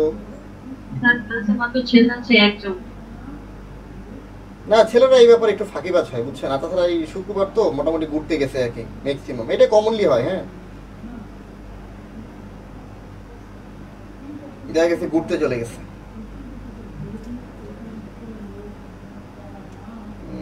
কারণ আমি আমি আমার সিভিটার একটা মোটামুটি একটা আইডিয়া দেওয়ার চেষ্টা করতেছি, যে দেখি আপনাদেরকে এই ব্যাপারে কোনো আইডিয়া দিতে পারে কিনা। মানে এবং আরেকটা জিনিস বলে রাখি, মানে আমি যেটা আপনাদেরকে দিচ্ছি বা যেটা দেখাচ্ছি, এইটা যে একদম মনে করেন মানে সব থেকে ভালো এরকমটা না, হ্যাঁ, মানে মোটামুটি একটা মানে আপনার অন্তপক্ষে স্ট্যান্ডার্ড বা নিয়ার টু স্ট্যান্ডার্ড ধরতে পারেন, এর থেকেও ভালো হয়। তাহলে একটা প্রশ্ন ছিল কোন ব্যাংক চুজ করব, এই অপশন কি টাইপ ওয়ার্ড লিখব, হ্যাঁ ওই ব্যাংক ওরিয়েন্টেড লিখবেন, হ্যাঁ মানে এটা হচ্ছে ডিপেন্ড। ভাই আপনাকে তো সাইকোলজিটা পড়তে হবে, যে আপনি আসলে সাইকোলজিটা বুঝতেছেন কিনা, ও যেটা ধরতে চাইতেছে আপনি ওর মনের কথাটা বুঝতেছেন কিনা। আচ্ছা, মিনময় লিখছেন কি অনেক সময় ছবির নিচে অ্যাড্রেস ফোন নাম্বার ছোট করে এক সাইডে লেখা থাকে, এটা কি ফেলি? হ্যাঁ এটা লিখতে হবে, ছোট করে যে ওই যে এটা লিখে দেখেন, এটা লিখতে হবে। জানান দেখি, আমি আমাদের একটা চেষ্টা করছি আপনাদেরকে একটা মানে কভার লেটার টাইপের কিছু একটা দেখানোর জন্য, দেখি আসে কিনা। আচ্ছা, আরেকটা জিনিস আপনাদেরকে দেখাবো আমি, যেটা দেখায় শেষ করব, সেটা হচ্ছে বিডি জবসে কিভাবে সিভি শর্টলিস্ট করে। যেমন এই আমাদের এই কাজটা কিন্তু বিডি জবসের, মানে আমাদের নিজস্ব, আপনারা তো সাধারণত হচ্ছে মানে ওই এন্ডে দেখেন, মানে আপনারা যখন সিভি জব এই ওয়েবসাইটটা আপনাদের পরিচিত, মনে করেন আপনি এখানে লিখে সার্চ দিচ্ছেন ব্যাংক, আপনি এখানে ব্যাংক লিখছেন, ব্যাংক লিখে যখন সার্চ দিচ্ছেন তখন আপনার কাছে এইরকম একটা নাম আসে এবং আপনি এখান থেকে ধরে ধরে অ্যাপ্লাই করেন। বাট একজন চাকরিদাতা ও আসলে আপনার সিভিটা কিভাবে দেখে, এইটা আপনার জন্য দেখা গুরুত্বপূর্ণ না? যে ওর কাছে সিভিটা কিভাবে গিয়ে পৌঁছায়, মানে ব্যাক এন্ডে আসলে কি হয়, এটা দেখা গুরুত্বপূর্ণ কিনা, বা এইটা যদি বোঝা যায় তাহলে একটু ইজি হয় না ব্যাপারটা? কি মনে হয়?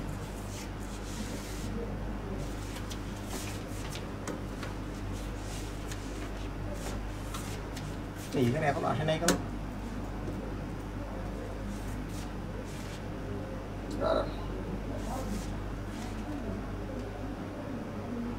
এই আপনারা কথা বলবেন না?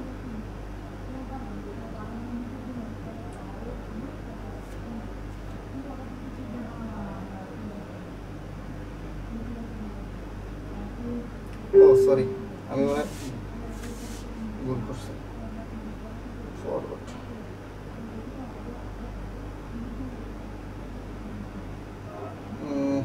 একটু সময় দেন, একটু সময় দেন।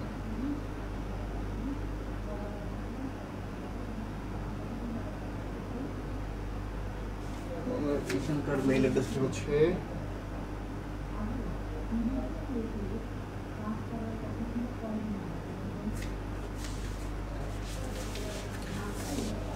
আচ্ছা, এই বিডি জবসের ওইটা কি দেখাবো নাকি বাদ দিয়ে দিব, সেটাও তো কিছু বললেন না। আমি ইউজুয়ালি হচ্ছে আপনাদের সাথে কথা বলতে কমফর্ট ফিল করি, যাতে হচ্ছে আপনারা মানে আমি একা একা কথা বলে গেলাম, আপনারা কিছু বললেন না, এটা স্যার বিডি জবটা দেখান, ওইটাই বেশি সবাই ফলো করে মাঝে মাঝে। আচ্ছা দেখেন, আমি যেটা বলতে যাচ্ছিলাম সেটা হচ্ছে এইরকম একটা কিছু, যেমন আমার সিভির কভার লেটারটা হচ্ছে এমন, এখন আমি এরকমটা বানাইছি, এটা আমার কাছে ভালো লাগছে, আর আপনার কাছে অন্যরকম কিছু ভালো লাগতে পারে, ডাজন্ট ম্যাটার। এখন মনে করেন আমি কি লিখেছি, আমি যেটা দেখাইছি সেটা হচ্ছে আমি উপরে কভার লেটার লিখছি, দেখেন আমার সিভিতে কিন্তু অনেকগুলো কালার, 3-4টা কালার আমি দিছি, এবং 3-4টা কালার দিলেও আমার এই মূল লেখাটা আবার হচ্ছে আপনার কি বলে মানে সাদাই, মানে এইখানে এই জায়গাটা কিন্তু একদম সাদা, এখানে কিন্তু আর নতুন কোনো কাহিনী নেই। এখন আমার সিভিটা হচ্ছে 2 পেজের, বাট ইস্যু যেটা হয়েছে, আমি যেটা বুঝে যাচ্ছি সেটা তো দেখেন, এইখানে আমি কি করছি, এখানে হচ্ছে আমি আমার পুরো কেরিয়ারে যা যা আসছে না আসছে এইটা কিন্তু আমি মোটামুটি 2 পেজের ভিতরে লিখে ফেলছি। মনে করেন আমি কি লিখছি, যে I am waiting to express my interest in your stream organisation, আমি আপনার একটা বিশাল অর্গানাইজেশনে আমি আমার আগ্রহের কথাটা লিখতেছি, ঠিক আছে, আমি আমার আগ্রহের কথাটা লিখতেছি। আচ্ছা, সেখানে আমি কি করছি এবং আমি বলছি যে হচ্ছে আমি আপনার রেপুটেড অর্গানাইজেশনে কি কাজ করবো না, আমি eager to contribute my skill and experience in your team, মানে আমি বুঝাইলাম কি যে আমি আমার স্কিলটা আপনারই দেখাতে চাই, আমি আমার জীবন যৌবন সব দিয়ে দিব আপনার জন্য, এই জন্যই তো আমি আসছি। পাম দেওয়া হইল কিনা? হ্যাঁ স্যার, এক্স্যাক্টলি, জি স্যার। আমি একটা পাম দিলাম, খুব সুন্দর হয়, এবং এই হায়ারিং অফিসিয়াল এই জায়গাটাতে আমি মনে করেন ওদের যে ঠিকানা আছে অ্যাড্রেসটা সেটা লিখে দিছি, আবার একটু পটানোর জন্য মাঝে মাঝে মনে করেন এই জায়গায় ওদের একটা লোগো লাগাই দিলাম, আমি দিছি অনেক সময় যে এখানে আমি একটা লোগো লাগাই দিছি, তাতে কি হয়েছে, তাতে সে মনে হচ্ছে আচ্ছা এই লোকটা তো আমার লোগোটা নিয়েও কাজ করছে, তাতে আমার কাছে একটা ভালো হ্যাপি একটা ফিলিংস কাজ করবে। এই সেম ঘটনাটা ঘটছে। এটা আমি কিভাবে শুনছি? এটা আমি এটা নেটফ্লিক্সে পাইছি। এক লোক নেটফ্লিক্সে সিভি ড্রপ করছে। আর নেটফ্লিক্সে সিভি ড্রপ করছে, কিভাবে সিভি ড্রপ করছে? সে নেটফ্লিক্সে নিজের যে সিভি, সেই সিভিটা নেটফ্লিক্সের বিভিন্ন ভিডিও থেকে কপি করছে। মানে এক একটা লাইন বিভিন্ন মানে ছবি থেকে একটা লাইন কপি করে ফুল একটা ভিডিও রেজিউমি বানাইছে, নামে পাঠাইছে। আর নেটফ্লিক্স চিন্তা করছে, আল্লাহ এ আমার ওয়েবসাইটে আমার পেজটারে এত ভালোবাসে, এত ভালোভাবে দেখছে, ও পুরো সিভি বানাই ফেলছে আমার এই নামগুলো দিয়ে। কত সুন্দর। এরকম মিজানুর রহমান আজহারি সাহেবের একটা কাহিনী আমি শুনলাম। এক মহিলার কাহিনী তিনি বলছেন, উনি বলছে যে ওই মহিলা নাকি কোরআনের আয়াত ছাড়া কোনো কথা বলে না। ওনারা যাই জিজ্ঞাসা করে উনি কোরআনের আয়াত দিয়ে উত্তর দেয়। তো আমার কাছে মনে হলো তাইলে আমি একটা কাজ করি, আমি যখন সিভি লিখবো আমি প্রতিষ্ঠানটা লোগো লাগাই দিছি পাশে। মনে করেন ইউনিলিভারে অ্যাপ্লাই করছি, আমি ইউনিলিভারটা ছোট্ট লোগো লাগাই দিছি, এখানে ইউনিলিভারের অ্যাড্রেস দিয়ে দিছি। কারণ ইউনিলিভার এইচআর তো মনে করে আরে এটা তো ডিফারেন্ট, কেউ তো সিভিতে আমার নাম লিখছে কিন্তু আমার লোগোটা কেউ লাগায় নাই, তো ডিফারেন্ট হইলো কিনা? এটা হচ্ছে ছোটখাটো ছোট ছোট কিছু ট্রিক। এটা এরপরে মনে করেন আমি লেখা দিছি যে আমি এটা করছি, আমি এটা করছি, এইভাবে গেছি এবং আমি আমার এক্সপার্টিস গুলো দেখাইছি, কিছু জিনিস আমি বললাম, কিছু দেখাইলাম। এরপরে আমি কি করছি? এরপরে মনে করেন লিখছেন এরপরে দেখেন আমি কিন্তু আমার স্কিল গুলো বলে ফেলছি। এখানে কি বলছে যে আমি হচ্ছে কুইক বুক পারি, ইআরপি পারি, টালি পারি, এইটাই বহু কিছু আমি শিখছি। এখন এইটা দেখেন, এইটা হচ্ছে আমার অ্যাকাউন্টিং স্কিল, এইটা আমার কম্পিউটার স্কিল, এইটা আমার স্ট্যাটিস্টিক্স স্কিল, বহু কিছু আমি লিখে ফেলছি। এখন এই জিনিসগুলো যে আমি লিখছি, এই পুরো এই যে 2-3টা প্যারাগ্রাফ, এই 2-3টা প্যারাগ্রাফে কিন্তু আমার ফুল সিভি চলে গেছে। মানে আমার পুরো সিভির যা কাহিনী আছে, পুরো সামারি কিন্তু আমার এই 2-3টা প্যারাগ্রাফে চলে আসছে। ফাইনালি আমি কি লিখছি? আমি লিখছি যে আমি আমার সিভিটা এনক্লোজ করে দিছি এবং আমি আশা করতেছি কি I am open to discuss my propose salary structure. এবং আমি এত কনফিডেন্ট, আমি বলে দিচ্ছি আমাকে স্যালারি নিয়ে আপনি আলোচনা করতে পারেন, ঠিক আছে, আপনাকে ডাকলে আমি চলে আসবো। এবং কি করছি আমি মানে অ্যাপ্রোচ করছি এবং সিগনেচারটা আমি এই জায়গায় লিখছি। এখানে ফোন নাম্বার আছে, এখানে লিঙ্কডইন আইডি আছে, এখানে ইমেল আইডি আছে, মোটামুটি কাহিনী এখানে শেষ। ব্যাপারটা বোঝা গেল কিনা? এই যে একটা কভার পেজ, আপনাকে কভার পেজটা দিতে হবে। আপনি যদি সিগনেচার যদি কোথাও দিতে চান তাহলে এই কভার পেজে সিগনেচার দেন। কভার পেজে সিগনেচার দিলে সমস্যা নেই। এর বাইরে মনে করেন আপনারা যে এখন আসলে যে কেউ বলছিলেন যে আমি এক্সপিরিয়েন্স আগে দিব না ওইটা অন্য কোথাও দিব, এইটা ডিপেন্ড করে যে হচ্ছে আপনার উপরে। আর এইভাবে শুরু করতে পারেন, যদি শুরুতে দেন তাহলে এইভাবে শুরু করতে পারেন। এই ক্যারিয়ার অবজেক্টিভের জায়গাটা চেঞ্জ হয়, ঠিক আছে, এই জায়গাটা মানে ফ্রিকুয়েন্টলি চেঞ্জ হয়, এটা বারবার চেঞ্জ করবেন। দেখেন আপনার মানে আমার মাস্টার্সের মানে পুরো একাডেমিক লাইফ আমার ঢুকছে 4-5 পেজের ভিতরে এবং এটা হচ্ছে আমার সিভি। মানে আমি যত জায়গায় মোটামুটি চাকরি বাকরি পাইছি সেটা এই সিভিতেই হয়েছে এবং আমার কাছে মনে হয়েছে যে ঠিক আছে। এই আদার্স স্কিলের ক্ষেত্রে আমি আপনাকে 2-1টা জিনিস একটু দেখাই দিব। সেটা হচ্ছে মনে করেন স্কিল সেট। এখানে ল্যাঙ্গুয়েজটিক স্কিল আমি কি লিখলাম? ল্যাঙ্গুয়েজ স্কিলে মনে করেন আমি এটুকু লিখলাম যে আমি হচ্ছে গুড কম্প্রিহেনসিভ নলেজ আছে রিটেন আর ইংলিশ এবং প্রেজেন্টেশন। এই প্রেজেন্টেশন আলাদা একটা স্কিল, আমি প্রেজেন্টেশন খুব ভালো দিতে পারি। দেন আপনি যদি গুড প্রেজেন্টেশন লেখেন এটাও হইতে পারে, কিন্তু এর বাইরে আপনি আরেকটা জিনিস লিখছেন। একটা জিনিস দেখেন, এই কিছু কিছু জায়গায় আপনাকে কিছু ট্রিক্স খাটাইতে হবে, কিছু বুদ্ধি খাটাইতে হবে। আমি মাঝে মাঝে একটা বলি এখানে একটা বুদ্ধি আছে, বিশাল একটা বুদ্ধি খাটাইছি, ঠিক আছে। মনে করেন আমি যে কম্পিউটার খুব ভালো পারি এটা আমি এই সিভিতে বুঝাইছি। একটা হচ্ছে আপনি লিখছেন আপনি কম্পিউটার খুব ভালো পারেন, কিন্তু আপনার লেখার ভিতরে এই ভাবসাব নাই। কোনোটা বোল্ড করছেন, কোনোটা চিকন করছেন, কোনোটা ফন্ট সাইজ ছোট হয়েছে, কোনোটা ফন্ট সাইজ বড় হয়েছে। এই কিছু ছোট ছোট আইকিউটি কাজবাজ আপনি করেন নাই। আপনি যতই বলেন আপনি Microsoft Word, Microsoft PowerPoint expert, এগুলো চলবে না। দেখেন একটা কাহিনী কি ঘটাইছি, এখানে বুলেট পয়েন্ট এখানে বসাইছি, এগুলা সিঙ্গেল কলাম হয়ে গেছে, এখানে মাঝখানে আবার 2টা ছোট ছোট বুলেট দেখাইছি। এখন দেখেন আমি লিখছি কি, আমি লিখছি very hard working excellent follower representation. আসলে কি আমি এটা লিখছি? বলেন তো আমি আসলে কি লিখছি এটা দিয়ে? দেখি এক্স্যাক্টলি আমি কিন্তু আসলে বলি নাই যে ভাই আমি হার্ড ওয়ার্কিং, এটাই বলি নাই। আমি হার্ড ওয়ার্কিং কিনা এটা ম্যাটার করে না, বাট এইটা দিয়ে এইটা ম্যাটার করে।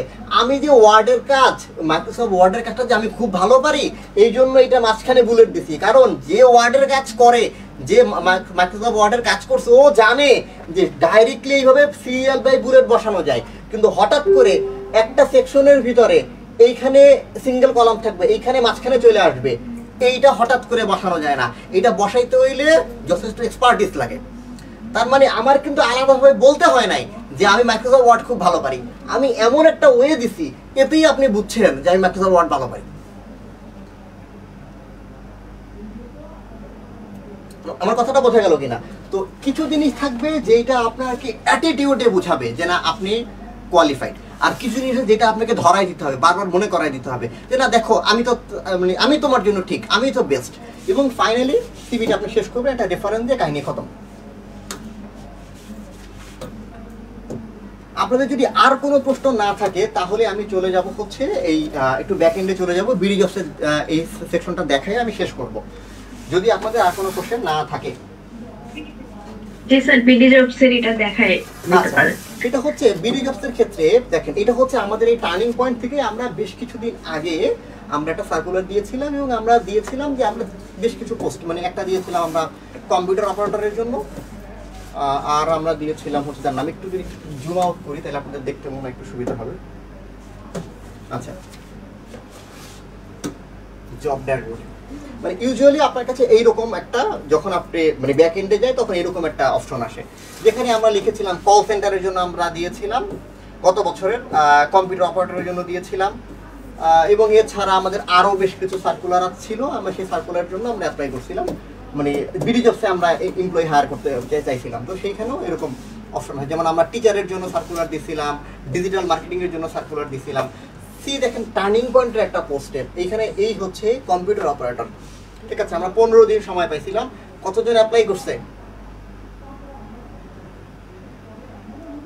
দেখতে পাচ্ছেন? 1002 জন অ্যাপ্লাই করছে টার্নিং পয়েন্ট। এখানে সি আমরা যে সকল কোয়ালিটি চাইছি 36 জনটা ম্যাচ করছে। তার মানে আমি যদি এই 36-এ ক্লিক করি তাহলে আমি দেখতে পারবো কি কি জিনিসে ওরা ম্যাচ করছে, এবং এক্স্যাক্টলি 36 জনের নাম চলে আসছে, বাদ বাকিদের নাম আর এখানে আসে নাই। তার মানে আমি যখন সার্কুলারটা দিয়েছি আমি ক্রাইটেরিয়াই কিন্তু দিয়ে দিতে পারতেছি যে কাটটা ম্যাচ হয়েছে, একদম সহজ হিসাব। এটার জন্য আমার আলাদা কিছু করা লাগতেছে না, অলরেডি তাইলে ওই 1002 জন থেকে 36 জন সিলেক্ট হয়ে গেছে, বাদ বাকিরা কি হয়ে গেছে, বাদ হয়ে গেছে। কথা কি বুঝতে পেরেছেন? তার মানে সিভির সাথে আপনার কত পার্সেন্ট ম্যাচ করে এটা একটা ম্যাটার করে। এর বাইরে কি দেখেন, শর্ট লিস্টের কয়জন করছি, ভিউ স্ট্যাটাস মানে হচ্ছে কতজন আছি আমরা যারা গিয়ে আবার সার্চ করে দেখি ভাই আমার সিভিটা শর্ট লিস্টেড হয়েছে কিনা, আমরা অ্যাপ্লাই করে ঘুমায় যাই। তারপরে যখন ভাইবা, এবং এরকমও হয়েছে ইন্টারভিউ বোর্ড থেকে আপনাদের ফোন দিছে, ভাই আপনি এখানে অ্যাপ্লাই করছেন, যে মানে চাকরি প্রার্থী সে বলছে কই না তো, আমার তো মনে পড়ে না, কবে জানি করছিলাম, আচ্ছা করছিলাম মনে হয় আপনারা ডাকবে, কারণ আপনি তো ভুলে গেছেন, কারণ কখন কোন জায়গায় এক ক্লিক দিয়ে অ্যাপ্লাই করছেন আপনার তো মনে নাই ভাই, কারণ আপনি তো খোঁজ নেন না। কিন্তু দেখেন এই যে 5 জন লোক, এই 5 জন লোক কি করছে, ও আমাকে ট্র্যাক করছে, ও আমাকে ট্র্যাক করে আমাকে দেখছে যে আমি আসলে ওর চাকরিটা নিলাম কিনা। তাহলে আমার যদি কেউ ভালোবাসতে হয় আমি তো এই 5 জনের ভালোবাসবো রে ভাই আগে, কারণ ও তো আমাকে খোঁজ করছে, আমার পিছনে ঘুরছে, রাইট? এক্স্যাক্টলি। তো এটা আপনাকে দেখতে হচ্ছে। এরপরে আপনি যখন এই কম্পিউটার অপারেটর যখন ঢুকছেন, এখন দেখেন এই যখন আপনি এখানে ক্লিক করছেন, দেন এখানে দেখেন আরো ডিটেলস আসতেছে। এখানে কি আসতেছে, সি এখানে আসে হচ্ছে এরকম নাম আকারে আসে, এবং কার সিভি কত পার্সেন্ট আমার রিকোয়ার্ড কোয়ালিফিকেশনের সাথে ম্যাচ করছে এইভাবে আসে। এবং দেখেন আপনার কি পুরো সিভিটা কিন্তু আসতেছে না, এখানে আসতেছে কি হচ্ছে মনে করেন একটা নাম আসতেছে, এইজ আসতেছে, এক্সপেক্টেড স্যালারি কত দিয়েছে সেইটা আসতেছে, আপনি কোন প্রতিষ্ঠানে চাকরি করছেন সেইটা আসতেছে, আপনার একটা ফোন নাম্বার আসে, এইটুকটা একটা ডিটেলস আসে। এরপরে আর কিছু এখানে আসে না, মানে এরপরে আপনি যখন ক্লিক করবেন তখন ডিটেলসটা এখানে পাওয়া যায়, ঠিক আছে? মনে করেন আপনি এখানে গিয়ে দেখছেন এই যে নিউ ওনার হচ্ছে ভিডিও সিভি আছে, ফোন নাম্বারগুলো আছে, বিভিন্ন তথ্যগুলো এখানে দিয়ে দিচ্ছে। আমি যদি 2-1টা যদি দেখাই, এই ক্ষেত্রে যদি দেখেন যেমন এই লোকটা, ওনার বয়স হচ্ছে 22 বছর, উনি ওয়ালটন হাইটেকে চাকরি করছে, 1 বছর ওভার এক্সপিরিয়েন্স আছে, ফার্স্ট টাইম অ্যাপ্লাইড মানে বোঝেন আপনি কতবার কয়টা পোস্টে অ্যাপ্লাই করছেন সেইটাও এখানে ট্র্যাক করা হয়, সেটাও দেখা হয়। এবং এরপরে আমি যদি চাই আমি তাইলে তার সিভিতে যদি এখানে ক্লিক করি তখন তার ডিটেলস প্রোফাইলটা চলে আসবে, যদি না করি তাইলে আসবে না, বাদ করে যাবে। এছাড়া কি হয়েছে, ফোন নাম্বার তো আমার কাছে আছে। এখন আছেন শর্ট লিস্টের কাহিনীটা কিরকম আসতেছে, শর্ট লিস্টের কাহিনী আসে কিরকম, সেটা হচ্ছে আপনি এইখান থেকে ফিল্টার করতে পারেন, ঠিক আছে? এখানে ফিল্টারের অপশন আছে, জব প্রিভিউ। আচ্ছা, এই জব প্রিভিউতে আমি এই যে আপনারা যখন দেখেন তখন আপনারা এইরকম একটা পোর্টাল দেখেন, এরকমটা দেখেন না? হ্যাঁ স্যার, এক্স্যাক্টলি। এটা হচ্ছে জব প্রিভিউ, যেটা ভিজিবল হয়, এটা হচ্ছে অ্যাপ্লিক্যান্ট। এরপর হচ্ছে আমি যদি দেখি দাঁড়ান আমি যদি আচ্ছা শর্ট লিস্টেডটা আমি আপনাকে আরেকবার একটু দেখাই দিব। আসেন এখানে দেখেন এই যে কম্পিউটার অপারেটরের কথা বলা হচ্ছে, এখানে দেখেন এখানে বলছে যে 50% থেকে 70% যাদের সিভি ম্যাচ করছে, কার কত বছরের এক্সপিরিয়েন্স আছে, স্যালারি এক্সপেকটেশন কার কেমন। এখন আমি এইটার উপরে ভিত্তি করে শীট আমি সিলেক্ট করতে পারি। আমি যদি চাই যে 3 থেকে 5 বছর যাদের এক্সপিরিয়েন্স তাদেরকে ক্লিক করবো, আমি জাস্ট এখানে একটা ক্লিক করবো 41 জন, এখানে আছে 20 জন। তাহলে এই 20 জনকে যদি আমি রাখতে চাই তাহলে এই 20 জনই শুধুমাত্র আসবে। এখন আসেন এই filtering. Now this is the way of filtering. আপনি বলছেন 30,000 টাকা হাইয়েস্ট স্যালারি, আমি যদি বলি যে না 10,000 টাকার নিচে হইলে তো এই চাকরি করতে পারবেন, ওদেরকে বাদ দিয়ে দিব, আমি জাস্ট এখান থেকে টান লিয়ে দেখবেন অ্যাপ্লিকেন্ট এখানে কমে যাবে। ঠিক আছে, এই দেখেন এখানে দিলে কিন্তু ফুল অ্যাপ্লিকেন্ট চলে আসতেছে। আপনার ব্যাপারটা দেখতে পাচ্ছেন কিনা? আবার মনে করেন আপনি লিখছেন যে এইজ রেঞ্জ, কার বয়স কত, বয়সের উপরে ভিত্তি করে ফিল্টারিং করা যায়। আপনার টোটাল ইয়ার অফ এক্সপিরিয়েন্স দিয়ে আপনি এই যে দুদিক থেকে টেনে বড় করে ছোট করে আপনি ফিল্টারিং করতে পারেন। এর বাইরে আপনি একাডেমিক, এই দেখেন এই একাডেমিক লাইফে আমি যদি এখানে এই যে আমি বলছিলাম না কিওয়ার্ডের কথা যে আমি আপনাদের বললাম, ঠিক আছে, সেই কিওয়ার্ডের ক্ষেত্রে এই যে এখানে ইনস্টিটিউশনের নাম আপনি এখানে লিখছেন ঢাকা ইউনিভার্সিটি, এই দেখেন অনেকগুলা প্রত্যেকটা ইউনিভার্সিটির নাম এখানে চলে আসছে। কি বলছি বুঝতে পেরেছেন? এই দেখেন বিভিন্ন ইউনিভার্সিটির নাম চলে আসছে। তো আমি এখান থেকে যে কয়টা ইউনিভার্সিটির নাম শর্টলিস্টেড করতে চাই আমি এখান থেকে শর্টলিস্টেড করে শুধুমাত্র ওই কয়টা সিভি ভিজিবল হবে, বাদ বাকিগুলো আর ভিজিবল হবে না। আবার আপনি যদি চান যে ডিগ্রি শর্টলিস্টেড করবেন, আপনি এখান থেকে দাগাইলেন যে আপনি কোন ডিগ্রিটা আপনার ভালো লাগতেছে, আপনি মাস্টার্স দেখবেন, ডিপ্লোমা, হায়ার সেকেন্ডারি, যেটা লাগতেছে আপনি সেটা দেখতে পারতেছেন। আপনি যদি আদার্স কোনো ডিগ্রি দিয়ে সার্চ দিতে চান সেটাও এখানে পাওয়া যাচ্ছে। রেজাল্ট, আপনার কি পরিমাণ রেজাল্ট চাইতেছেন, যে হচ্ছে কোন ডিপার্টমেন্ট থেকে, যদি আপনি যদি বলেন যে গ্রেডিং সিস্টেম হবে, এই যে এখন সিজিপিএ কত হইতেছে, মেজর সাবজেক্ট কি হবে, প্রত্যেকটা দিয়ে আলাদা আলাদা শর্টলিস্টেড করা যায়। এখানে শর্টলিস্টেড করে দিলে even male female entry meet দিয়ে আমি যদি মনে করেন শুধু মেল দেই তাহলে দেখবেন অটোমেটিকলি ফিমেলরা বাদ হয়ে যাবে, তখন আর ফিমেলদের সিভি এখানে আসবে না।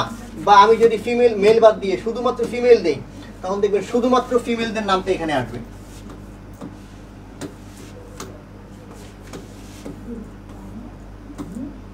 ফিমেলটা এখানে এই পোস্টের জন্য ফিমেল অ্যাপ্লাই করেন, এই জন্য ফিমেলটা এখানে আসে না। আপনি মনে করেন মেল দিচ্ছেন, আবার এখন মাল্টিপল দিচ্ছেন, মেইল এবং মিড বা মেইল অ্যান্ড এন্ট্রি, মাল্টিপল ভাবে আপনি শর্ট লিস্টেড করতে পারেন। যেভাবে আপনি দিতে চান ওইভাবে আপনি ঘুরে ফিরে শর্ট লিস্টেড করতে পারতেছেন। এবং এরপরে আপনি কি করতেছেন, ডাউনলোড অ্যাপ্লিক্যান্ট লিস্ট, জাস্ট এখানে একটা ক্লিক করবেন, তাদের নাম দিয়ে একটা ওয়ার্ড ফাইল ডাউনলোড হয়ে যাবে এবং তাদেরকে আপনি ফোন দিয়ে কথা বলবেন, দ্যাটস ইট, কাহিনী খতম। শর্ট লিস্টটা আসলে এইভাবে হয়। এবং ওই যে আপনাদেরকে এতক্ষণ বুঝাইলাম যে ভাই কেরিয়ার অবজেক্টিভ দেখবেন, ভাই কিওয়ার্ড দেখবেন, and this is the keyword. এই কিওয়ার্ডে ওরা লেখে সার্চ দেয়। যে মনে করেন আপনি এখানে লিখছেন যে কি লিখছেন, মনে করেন ব্যাংক, জাস্ট একটা ব্যাংক লিখছেন, লিখে সার্চ দিচ্ছেন, এই সিবি ফিল্টার করে বাইর করে ফেলছে। এই দেখেন এই লোকের সিবিতে ব্যাংক শব্দটা আছে, এই লোকের সিবিতে ব্যাংক শব্দটা আছে, এই তিনজনের সিবিতে ব্যাংক শব্দটা আছে, বাকি কারো সিবিতে ব্যাংক শব্দটা নেই।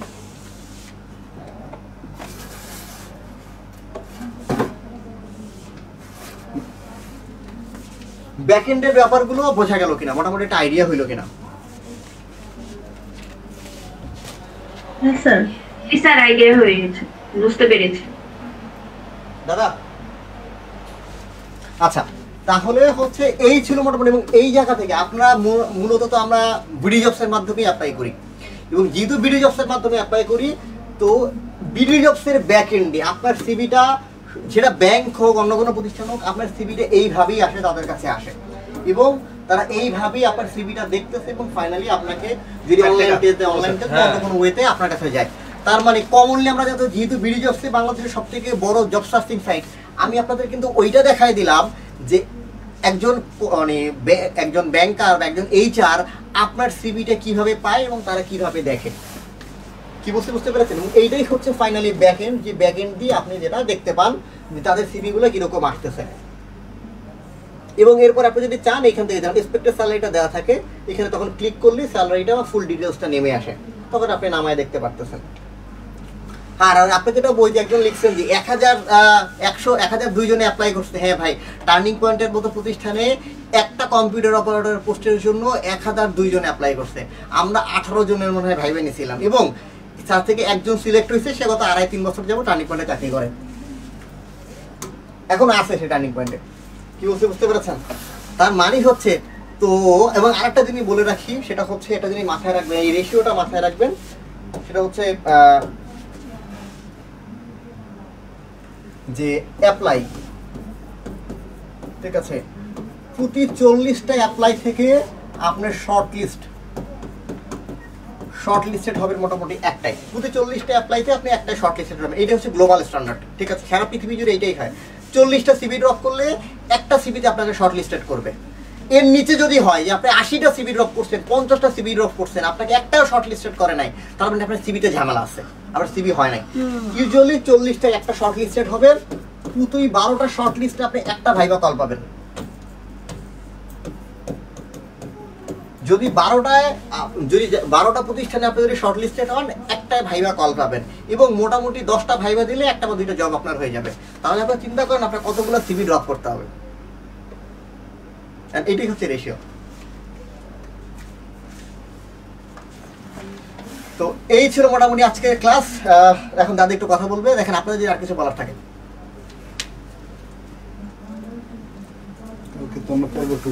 জি ইনশাআল্লাহ। আচ্ছা শুনেন, প্রাইভেট ব্যাংকে যারা চাকরি করতে চান, দেখেন আজকের যে সেশনটা এটা ভেরি ভেরি ইম্পর্টেন্ট একটা সেশন। অনেকেই শুনবেন, অনেকে আবার ভালো করে দেখবেনও না, ঠিক আছে? 2 দিন পরে আবার ভুল করে বসবেন, আবারও আমাদের নক দিতে থাকবেন। আমি রিকোয়েস্ট করব, আজকে সাইফুল স্যার যে সেশনটা নিলেন এইটা আর একবার দেখবেন। এরপরে আগামীকালকে 11টায়, সকাল 11টায় পর্ব 2 হবে। এটা তো পর্ব 1 ছিল। পর্ব 2তে গিয়ে আমরা আরো ক্রিটিক্যাল ব্যাপারগুলো জানবো, ঠিক আছে? তাহলে কালকে কয়টায়? 11টায়। আর এই কয়েকটা দিন প্রাইভেট ব্যাংকের ক্লাসটা একটু আমরা ধীর গতিতে চালাইছি। কালকে থেকে পুরোদমে শুরু হয়ে যাবে। কালকে 4টায় কিন্তু ক্লাস আছে, শুভ্র স্যার ম্যাথ ক্লাস নেবে। আর 11টায় সাইফুল স্যার পর্ব 2 নিবে। কিসের জন্য? এই প্রাইভেট ব্যাংকের জন্য। আমি একটা জিনিস দেখাই, সেটা হচ্ছে যারা প্রাইভেট ব্যাংকে চাকরি করতে চান, অনেকের ড্রিম আছে যে প্রাইভেট ব্যাংকে আপনি চাকরি করতে চান। বেশি না, 3টা কাজ করতে হবে, ঠিক আছে? দেখেন আপনারা একটা প্রশ্ন ব্যাংক কিনছেন কিনা আমি জানি না। আমি রিকোয়েস্ট করব যে নাম্বার 1 হচ্ছে কি লিখছি বলেন? Properly apply. প্রপারলি অ্যাপ্লাইয়ের মধ্যে কি আছে? এই যে আজকের যে সেশনটা করলেন, যে সিবি কিভাবে তৈরি করতে হয়, ঠিক আছে? এই সিবি তৈরিটা ভেরি ভেরি ইম্পর্টেন্ট। আমাদের এক স্টুডেন্ট ছিল, সে হচ্ছে টানা 13 বার, কতবার বলেন? 13 বার সিবি ড্রপ করছে, কিন্তু ডাক পায় নাই। কিন্তু সে হতাশ হয় নাই। 14 বারে যায় সে চাকরি করে এখন প্রাইভেট একটা ব্যাংকে, ঠিক আছে? ভালো একটা ব্যাংকে চাকরি করে। এরপরে আরেকটা ব্যাপার বলি, আমাদের এক স্টুডেন্ট, সে 5 নম্বর বেসের স্টুডেন্ট, অনলাইন। সে হচ্ছে শ্রীলঙ্কান একটা ব্যাংক, হ্যাঁ, শ্রীলঙ্কান ব্যাংক হচ্ছে কমার্শিয়াল ব্যাংক অফ স্যালুন। এই ব্যাংকে চাকরি পাইছে। তাহলে দেখেন, কেউ না কেউ তো চাকরি পাচ্ছে। আমরা কি করি? আমরা 2-4টা আবেদন করার পরে হতাশ হয়ে যাই। আমাদের সিভিটা কেন চুজ করে না, শর্ট লিস্ট আমরা কেন টিকি না। ভাইরে, এই যে আজকের সেশনটা করলেন, কালকে 11টায় করবেন। এই 2টা সেশন করার পরে সিভিটা নিজে নিজে তৈরি করবেন। কারো হাতে মাতব্বরি দিবেন না। যার হাতে মাতব্বরি দিবেন সেই ভুল করবে। আপনি যদি নিজেকে বিশ্বাস না করেন, অন্য একজনের উপর কিভাবে বিশ্বাস রাখেন বলেন? এই জন্য আমার রিকোয়েস্ট থাকবে যে চমৎকার ভাবে সিভিটা নিজে তৈরি করবেন। প্রয়োজনে একবার দেখাই নেবেন। আমি সাইফুল স্যারের নাম্বার দিয়ে দিব, হোয়াটসঅ্যাপে একটু পাঠাই দিবেন, বলবেন যে স্যার একটু জাস্ট দেখে দেন। দেখে ওকে বলবে, আপনি এটা দিয়ে আবেদন করবেন, ঠিক আছে? তাহলে দেখেন, প্রপারলি অ্যাপ্লাই, তাহলে প্রপারলি আবেদন করাও কি এক চাকরি পাওয়ার প্রথম শর্ত, যে আপনি আবেদনটা ভালো মতো করতে পারছেন কিনা, সিভিটা ভালো করে মেক করছেন কিনা। হ্যাঁ, নাম্বার 2 দেখেন, নাম্বার 2 যখনই আপনি আবেদনটা সুন্দর করে ফেলছেন, তাহলে আপনি এখন আবেদন করতে পারবেন। এইটা নিয়ে আর কোনো সংশয় নাই, ঠিক আছে? নাম্বার 2 হচ্ছে কি বলছি বলেন? IBA faculty. হ্যাঁ, আইবিএ ফ্যাকাল্টির যত প্রশ্ন আছে আইবিএ ফ্যাকাল্টির, প্রাইভেট ব্যাংকের পরীক্ষা কারা নেয়? আইবিএ নেয়। তাহলে এই প্রশ্নগুলো খুব ভালো করে সলভ। একটা প্রশ্ন ব্যাংক কিনবেন, বেশি না, একটা ছোট একটা বই, 180 থেকে 200 টাকা দাম নেবে। তাহলে এইটা চমৎকারভাবে সলভ করতে থাকবেন। যেখানে প্রবলেম পড়বেন আমাদের স্যাররা তো আছেন, সলভ করে নেবেন। নাম্বার 3 দেখেন, নাম্বার 3 যেটা হচ্ছে আমাদের সাথে যারা যুক্ত আছেন, নাম্বার 3 আমাদের যে ক্লাসগুলো টার্নিং পয়েন্টের টার্নিং পয়েন্টের ক্লাসগুলো ভালো করে করবেন এবং এই ক্লাসগুলো যেহেতু রেকর্ড থাকে এই রেকর্ডগুলো 2 থেকে 3 বার রিভিশন দিবেন, ঠিক আছে? এই বানান একটু এদিক সেদিক হচ্ছে কেন, বোর্ডটা হ্যাং করছে বুঝছেন, আমি কিন্তু বানান ভুল খুব কম করি। যাই হোক দেখেন এইখানে তাহলে এই ক্লাসগুলো টার্নিং পয়েন্টের ক্লাসগুলো রেকর্ড থাকবে, লাইভ ক্লাস তো দেখবেনই। আপনাদের একটা প্রবলেম দেখেন, ভালো চাকরি পাইতে চান, ভালো টাকা স্যালারি চান, ভালো একটা পরিবেশে থাকতে চান, কিন্তু কাজ করতে চান না, কষ্ট করতে চান না।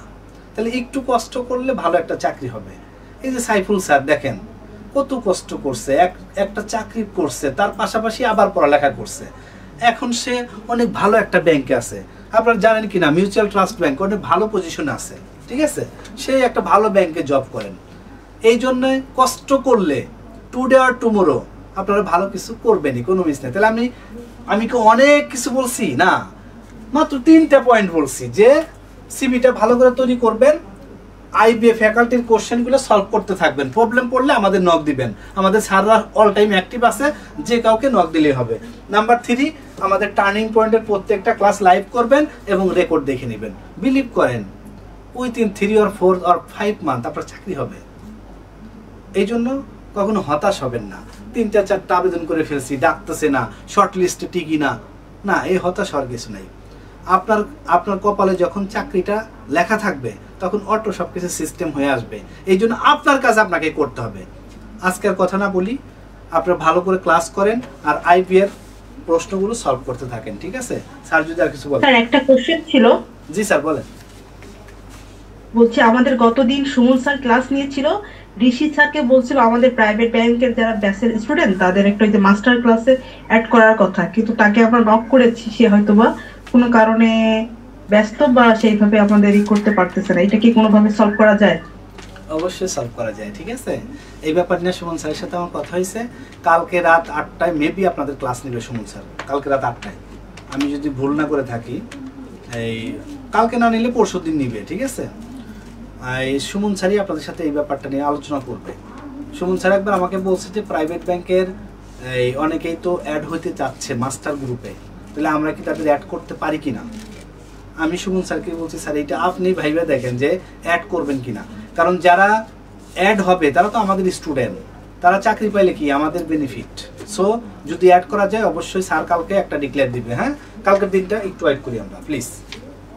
আচ্ছা ধন্যবাদ স্যার। Okay sir. জি আচ্ছা, তাহলে আজকের ক্লাসটা তাহলে শেষ করে দিব। যদি কোনো প্রশ্ন না থাকে আর কি, যদি 2-1টা প্রশ্ন থাকে তাহলে 2-1টা প্রশ্ন। হ্যাঁ প্রশ্ন থাকে নিয়ে তারপরে আজকে শেষ, আগামীকালকে ইনশাআল্লাহ 11টায় আবার দেখা হবে আরো একটু বিস্তারিত বা যে সকল জিনিস আমরা মিস করেছি। এবং আগামীকালকে আমরা মূলত দেখবো 2-1টা রিয়েল লাইফ এক্সপিরিয়েন্স, মানে হচ্ছে 2-1টা এখন রানিং যে সার্কুলারগুলো চলতেছে বা ব্যাংকের যে সার্কুলারগুলো আছে, আমরা কিছু সার্কুলার নিয়েই কথা বলবো। আচ্ছা, এই সার্কুলারটা আসলে কিভাবে কাজ করতেছে, প্রয়োজন আমরা ব্যাংক স্পেসিফিক আমরা হচ্ছে ডেজিগনেশনগুলো নিয়ে কিছুটা কাজ করবো। তাতে যেটা হবে, তাতে আপনাদের জন্য অ্যাপ্লাই করাটা একটু সহজ হবে। আপনারা বুঝতে পারবেন যে আসলে তাহলে কোন ব্যাংকের কোন পোস্টে কীভাবে অ্যাপ্লাই করা যায়। এই ব্যাপারগুলো নিয়ে আজকে তো আমরা একটা ওভারঅল আইডিয়া দিলাম, মানে জেনারিক একটা সিভি নিয়ে। কালকে আমরা আরও স্পেসিফিক পোস্ট নিয়ে আমরা কাজবাজ করবো, যাতে আপনাদের জন্য বুঝতে সহজ হয় বা আরেকটু বিস্তারিত দেখবো। এখন এর বাইরে আজকে ক্লাস নিয়ে যদি কোনো প্রশ্ন থাকে তাহলে করে ফেলতে পারেন।